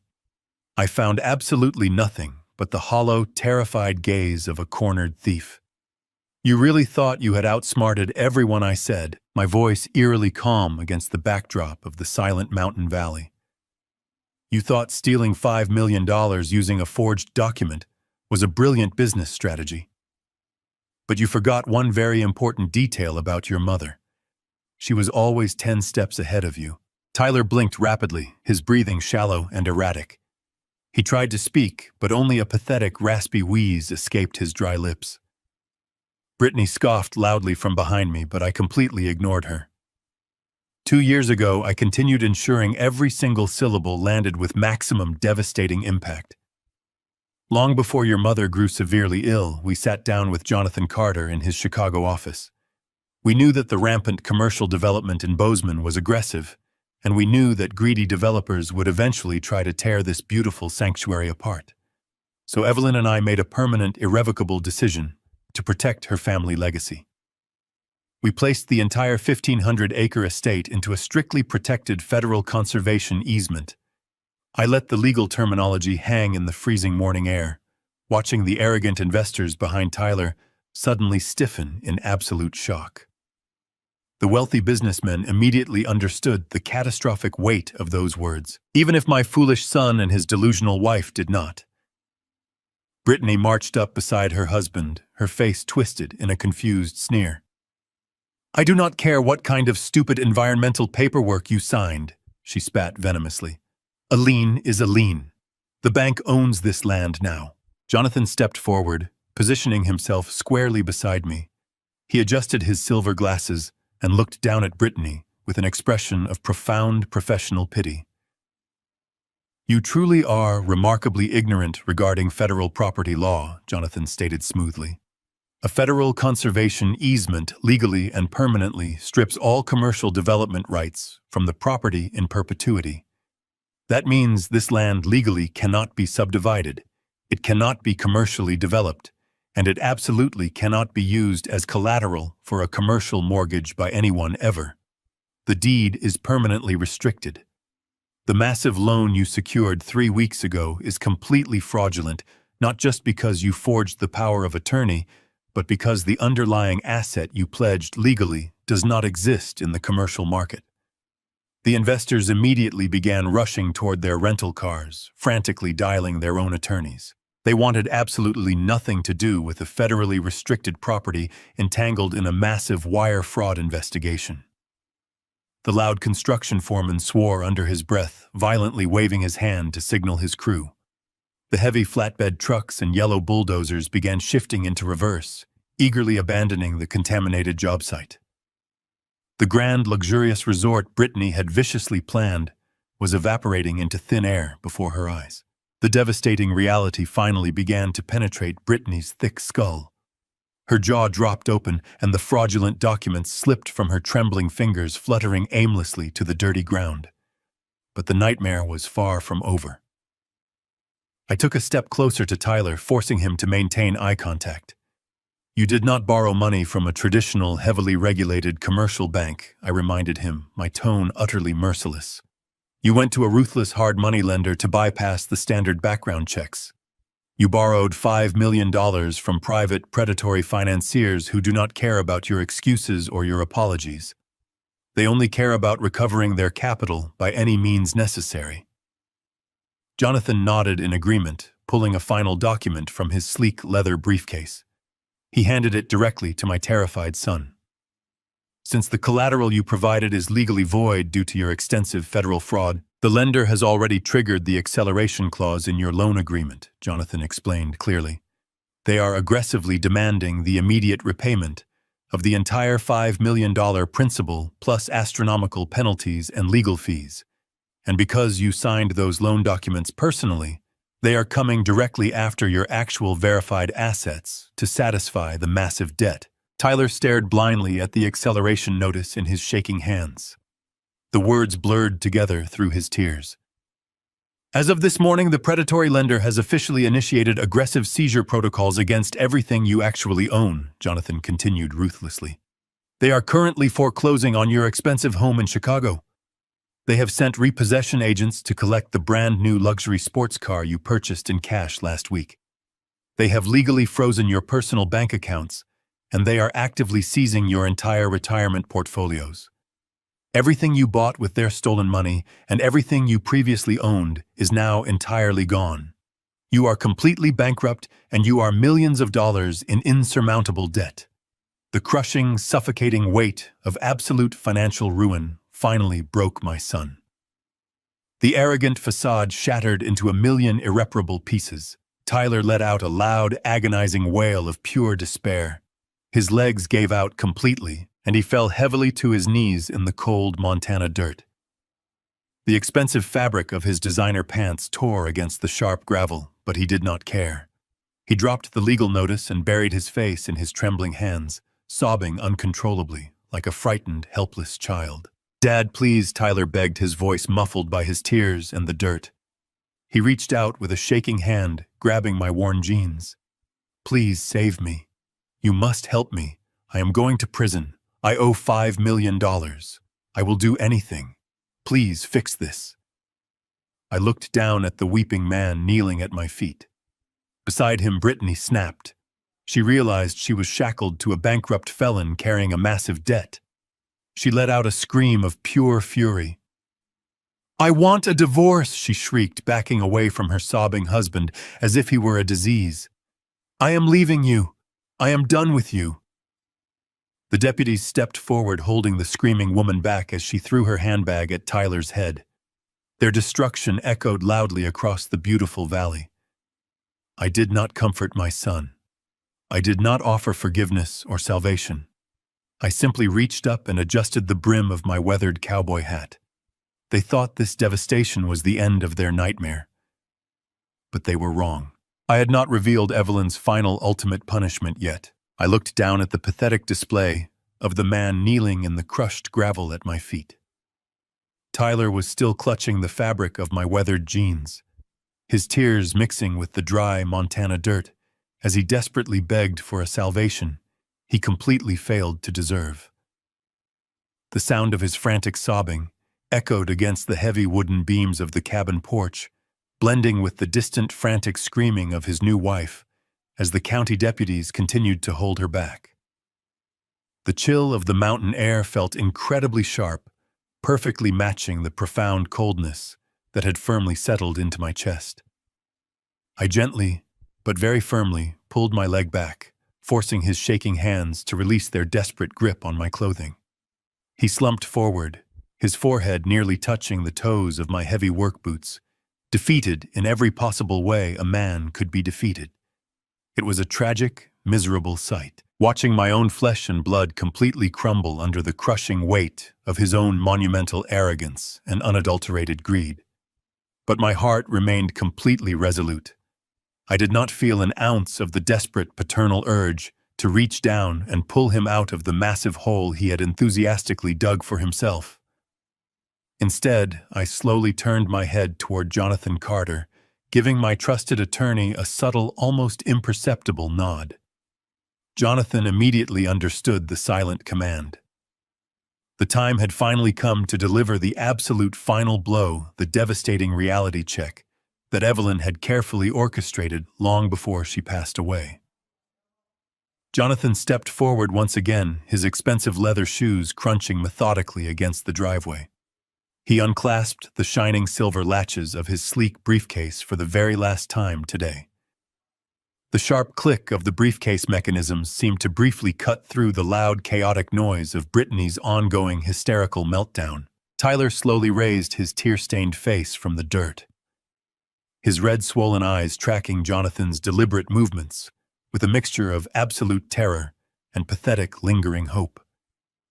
He foolishly believed that the powerful lawyer might be pulling out some sort of miraculous legal lifeline a hidden loophole that could somehow save him from the $5 million debt and the impending federal prison sentence. But Jonathan was not a savior for the wicked. He reached deep into the darkest compartment of his bag and carefully extracted a thick, heavily bound legal packet. It was completely distinct from the federal court orders and the rapid foreclosure notices he had presented just moments prior. This particular document was encased in a heavy cream-colored folder, sealed tightly with a dark red wax stamp that bore the official insignia of the highest estate court in the city of Chicago. It was pristine, untouched, and incredibly sacred. Jonathan held the folder with a deep, profound reverence, treating it with the absolute respect that it commanded.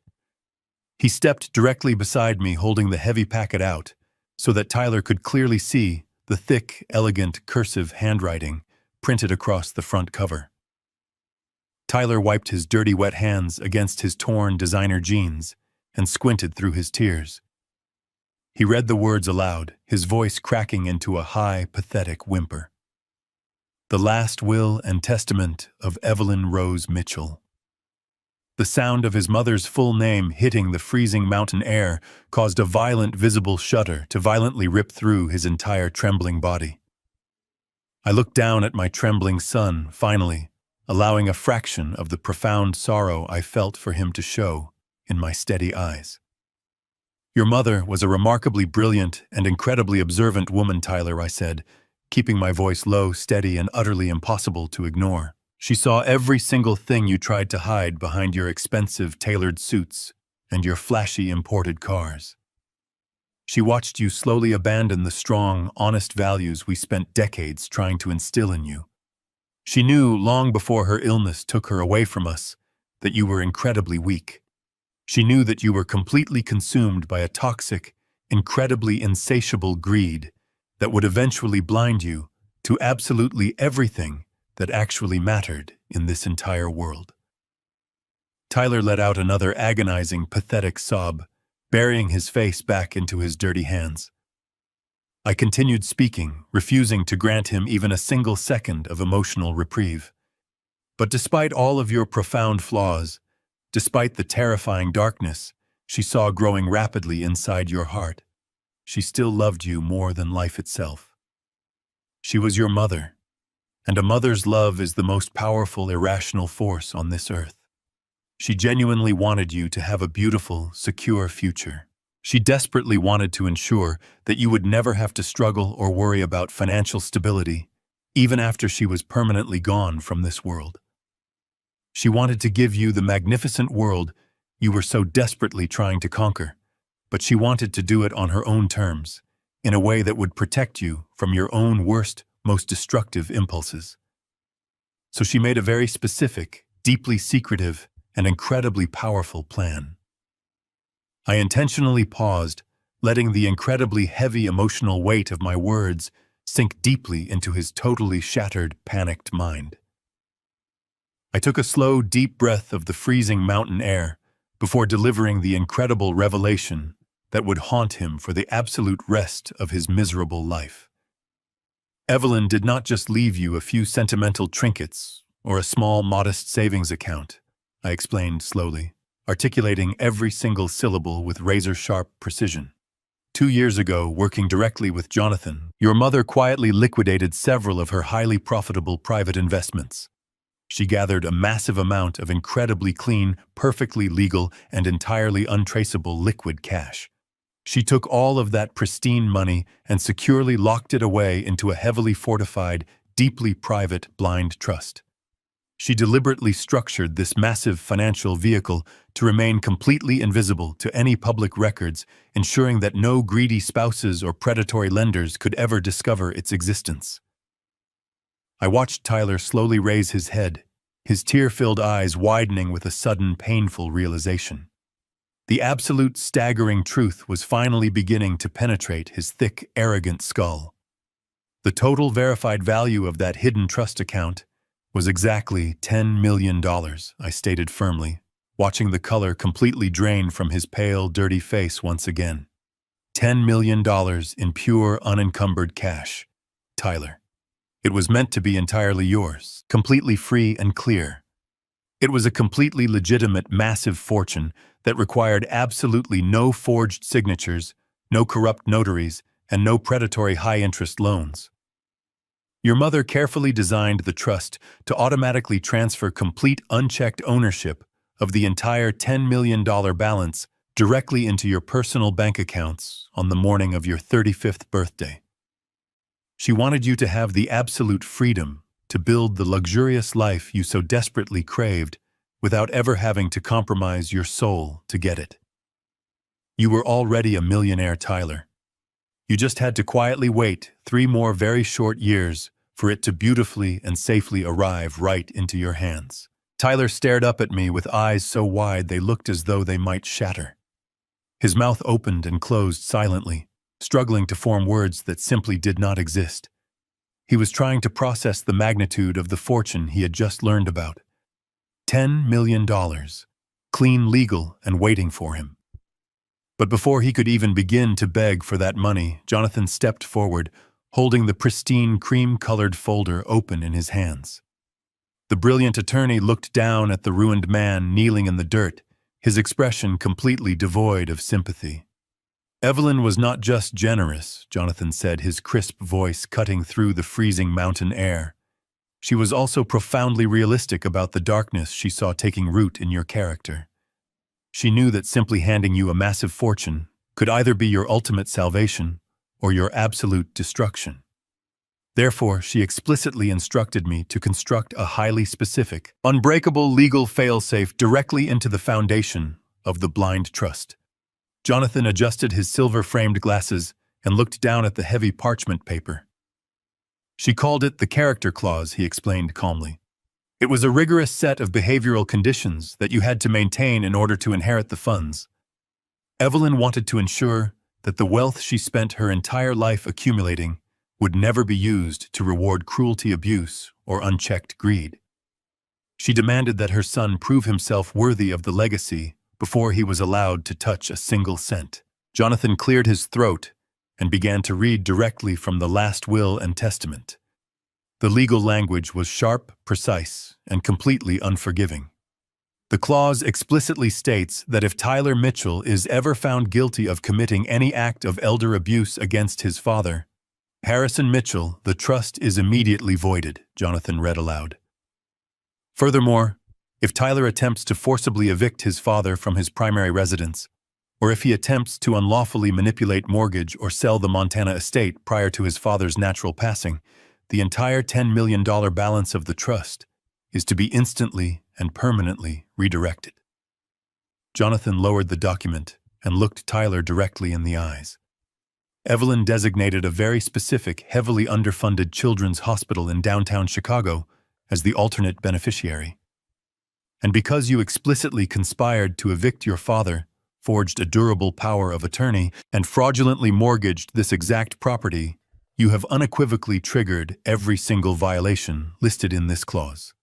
As of 8 o'clock this morning, when the predatory lender finalized the fraudulent wire transfer, based on your forged signatures, the automated legal triggers within the trust were permanently activated. The entire $10 million was immediately routed to the hospital. The transfer is completely irrevocable. The money is entirely gone, Tyler. It is already saving the lives of sick children, and you will never see a single penny of it. The sheer staggering magnitude of his own stupidity finally crashed down upon Tyler like a collapsing brick wall. He had been so incredibly desperate to fund his wife's luxurious delusions that he had completely blinded himself to the love and security his mother had quietly built for him. He had eagerly traded a guaranteed legal $10 million fortune for a fraudulent $5 million loan that was currently destroying his entire life. By listening to the toxic whispers of his greedy wife, by choosing to treat his grieving father like a disposable piece of trash, he had literally set fire to his own massive inheritance. He had burned down his own magnificent castle just to steal a few miserable scraps from the ruins. Tyler let out a visceral, agonizing scream that tore from the very bottom of his soul. It was not a cry of sorrow. It was the horrific sound of a man mourning his own monumental failure.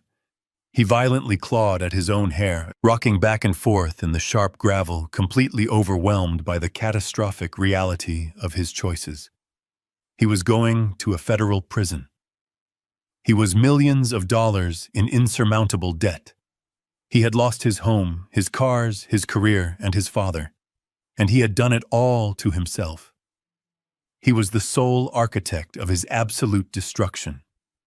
Every single lie he told paved the road to this exact moment. While Tyler was drowning in a sea of his own making, Brittany was experiencing a terrifying revelation of her own. She had stood silently near the luxury sport utility vehicle, her mind frantically calculating the devastating legal and financial blows Jonathan had just delivered. The arrogant smirk that usually decorated her face had been completely wiped away, replaced by a mask of pure, unadulterated horror. She slowly looked down at her sobbing husband. She realized with absolute clarity that the wealthy, successful man she thought she had easily manipulated into funding. Her lavish lifestyle was now nothing more than a bankrupt felon. She was officially shackled to a man with zero inheritance, zero assets, and a massive federal target painted squarely on his back. She had alienated her own family to marry him, and now she was staring down the barrel of crushing poverty and severe criminal charges for her active role in the forgery. The realization snapped whatever fragile shred of sanity she had left. Brittany let out a deafening, hysterical shriek. She lunged forward, her expensive high heels kicking up the dirt as she threw herself directly at Tyler. She descended upon him like a rabid animal, her manicured hands transforming into vicious claws. "You absolute worthless idiot!" she screamed at the top of her lungs, swinging her fists wildly at his head and shoulders. "You ruined everything. You lost $10 million. I hate you. I want a divorce right now. I am leaving you." Tyler did not even try to defend himself. He just stayed curled in a pathetic ball, absorbing her physical blows as if he believed he deserved them. The 3 armed county deputies immediately sprang into action. They rushed forward, their heavy boots thudding against the driveway, and grabbed Brittany by the arms. She thrashed and kicked violently, spitting hateful curses at my son as the strong officers physically dragged her away from him. They pulled her back toward the line of waiting patrol cruisers, her expensive fur-lined coat dragging through the mud. I stood on the porch, my hands resting calmly at my sides, watching the chaotic, violent end of their marriage unfold right in front of me. I felt no joy in their suffering, but I also felt no remorse for allowing the absolute truth to shatter their wicked illusions. The toxic, greedy empire they had tried to build on my back had been completely reduced to ashes. They had thought I was just incredibly weak. They arrogantly assumed my silence was just a sign of total surrender. Instead, it was simply the quiet patience of a man allowing true justice to take its natural course. The crisp, freezing mountain wind blew across the vast, open, empty pastures, sweeping the very last remnants of their shattered dreams entirely away forever. 3 months passed since that explosive morning on the gravel driveway of the Montana ranch. The crisp autumn air slowly gave way to a heavy, freezing winter, burying the sprawling green pastures beneath a thick, pristine blanket of pure white snow. The violent, chaotic dust that Tyler and Brittany had kicked up with their arrogant arrival had long since settled into the frozen earth. Back in Chicago, however, the catastrophic consequences of their profound greed were still actively destroying every single aspect of their miserable lives. The highly publicized divorce between my son and his wicked wife was incredibly bitter, a toxic spectacle that played out in the ruthless courtrooms and the unforgiving court of public opinion. Brittany, who once prided herself on projecting an image of absolute, untouchable luxury, was now drowning in a terrifying nightmare of her own creation. When the dust settled, she found herself completely abandoned by the wealthy social circle she had spent years desperately trying to impress. Her so-called friends vanished the exact moment the federal investigators knocked on the door of their Chicago home with a comprehensive search warrant in hand.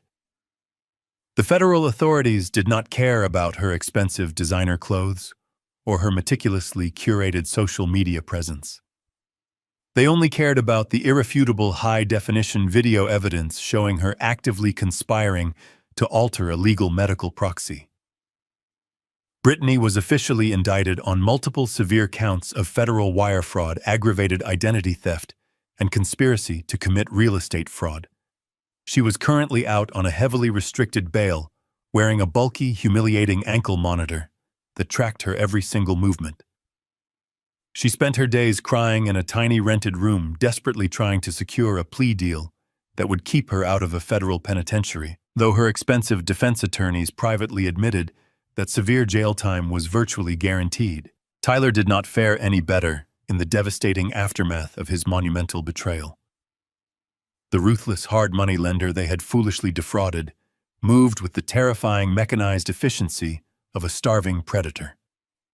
Because the underlying collateral for the $5 million loan was completely voided by the strict federal conservation easement, the private financial institution immediately executed the aggressive acceleration clause.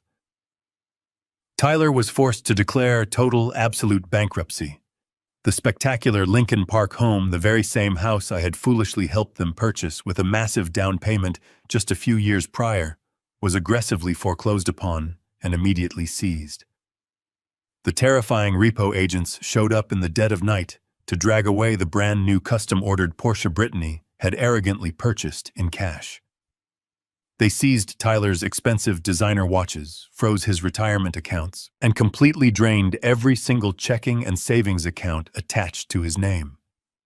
The luxury lifestyle he had brutally betrayed his own father to secure evaporated into thin air, leaving him with absolutely nothing but an insurmountable mountain of terrifying debt.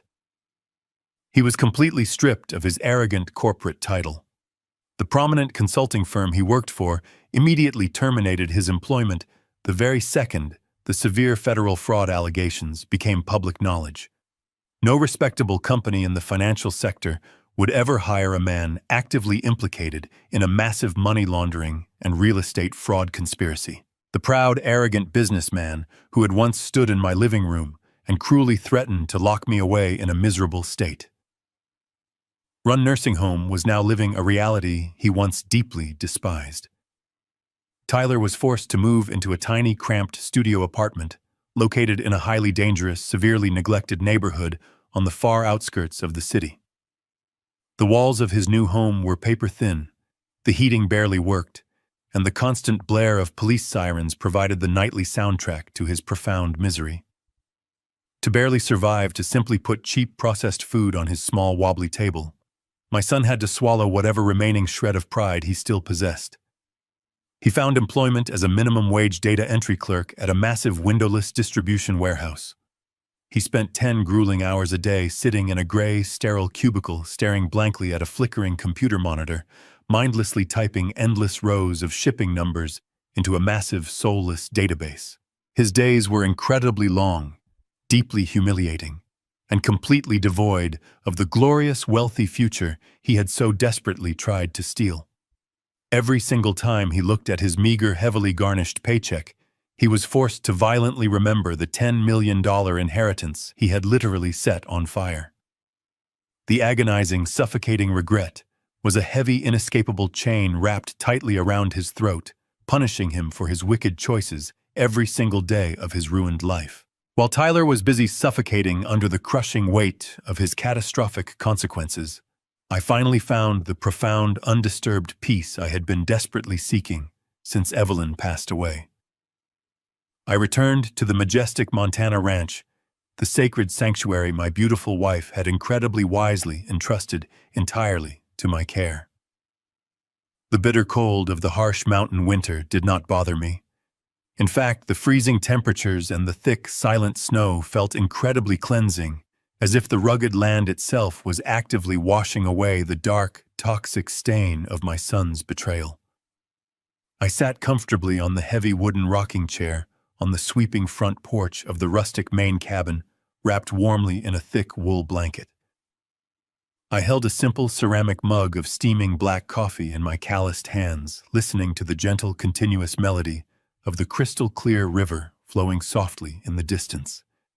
The frantic, ugly noise of the city, the cruel manipulation of my daughter-in-law, and the heartbreaking failure of my son felt like they belonged to an entirely different, incredibly distant lifetime. I was finally truly free. I did not just sit on the porch, letting my actual wealth gather dust in a hidden bank account. I knew that Evelyn had not protected this incredible estate just so an old mechanic could live out his final days in absolute selfish isolation. She believed that true wealth was measured by the genuine healing it could provide to those who were truly suffering. Honoring her magnificent legacy became my ultimate driving purpose. Using a significant portion of the extremely clean, perfectly legal funds secured safely within my own private accounts, I began a beautiful transformation of the sprawling property. I did not build the gaudy, overpriced luxury resort Brittany had arrogantly designed. Instead, I carefully established a small, quiet, and profoundly respectful equine therapy center dedicated exclusively to serving heavily disabled military veterans. I hired experienced, compassionate trainers and purchased several gentle, incredibly intuitive rescue horses. We opened the heavy wooden gates of the ranch to men and women who carried deep, invisible scars, providing them with a safe, sacred space to slowly rebuild their shattered spirits through the incredible healing bond of horsemanship. I smiled warmly at the falling snow, feeling absolutely certain that my beloved Evelyn would be profoundly proud of the magnificent, lasting peace we had finally built together, firmly ensuring her precious, sacred memory would beautifully survive for countless wonderful generations to come. The winter sun finally dipped below the jagged mountain peaks, casting long, dark shadows across the snowy pastures. The biting wind began to pick up, howling softly through the dense pine trees. I took one last look at the pristine valley, feeling the deep chill finally seep through my thick wool blanket. I pushed myself up from the wooden rocking chair, my boots thudding softly against the porch planks. I turned and walked inside the main cabin, shutting the heavy oak door firmly against the freezing night. The sudden quiet of the interior was immediately comforting. The cabin smelled of aged cedar and the sweet lingering scent of pine wood burning in the massive stone hearth. I walked over to the kitchen, a simple space filled with memories, and poured myself a fresh, steaming cup of dark coffee. I wrapped my calloused hands around the warm ceramic mug, feeling the steady heat radiate through my skin. I made my way to the worn leather armchair positioned directly in front of the crackling fireplace. I sat down heavily, letting the deep comfort of the thick cushions swallow my tired bones. The golden flickering light of the dancing flames illuminated the dark room, casting warm, soothing shadows against the rustic walls. For the first time in what felt like an absolute eternity, my shoulders completely relaxed. The tight, agonizing knot of anxiety and betrayal that had been painfully gripping my chest for months finally unraveled. I was completely alone, but I did not feel lonely. I felt an incredible, profound sense of absolute peace. I raised my eyes slowly and looked at the wide stone mantel situated just above the roaring fire. Resting perfectly in the center was the beautiful silver-framed photograph of my late wife, Evelyn. The warm firelight danced across her smiling face, making her look almost alive, as if she were sitting right there in the room with me. I took a slow sip of my hot coffee, letting the bitter, rich taste ground me in the present moment. I spoke to her out loud, my voice steady and completely clear in the quiet cabin. I told her that I had done exactly what she asked of me. I told her that our beautiful sanctuary was completely safe from the greedy, destructive hands of those who sought to tear it apart for their own selfish gain. I told her that the legacy she had spent her entire life carefully building was perfectly secure, protected forever within the conservation easement, and now serving a truly noble purpose. I looked deeply into her bright, loving eyes in the photograph, feeling a profound wave of bittersweet emotion wash over me. I had kept my solemn promise to her. I had protected our sacred home, but to do so I had to completely destroy the fabricated world of our only son. It was not a victory I celebrated with joy. It was a solemn, incredibly heavy duty that I carried out with a broken heart. I told her how incredibly hard it was to watch our boy fall to his knees in the dirt, begging for a salvation he did not deserve. I told her how much it physically hurt to walk away from him when he needed me the most. But as I stared into the flames, I knew with absolute certainty that I had made the only correct choice. Tyler had allowed a toxic, insatiable greed to completely rot his moral foundation. He had willingly chosen to align himself with a cruel, manipulative woman who viewed his own father as nothing more than an obstacle to be discarded. They had eagerly conspired to forge legal documents, steal millions of dollars, and throw me into a miserable state facility without a single ounce of genuine remorse. If I had simply forgiven him, if I had paid off his massive debts and shielded him from the predatory lenders, I would have only validated his monstrous behavior. I would have taught him that he could commit federal crimes, abuse his family, and suffer absolutely no real consequences. I would have been actively participating in his moral destruction. By stepping back, by allowing the incredibly harsh reality of the legal and financial system to crush his arrogant delusions, I delivered the hardest, most agonizing lesson a father could ever possibly give. I forced him to stare directly into the terrifying abyss of his own terrible choices.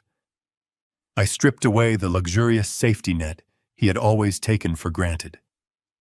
He is now living in a cramped, miserable studio apartment, working a grueling minimum wage job, and facing a lifetime of severe financial ruin.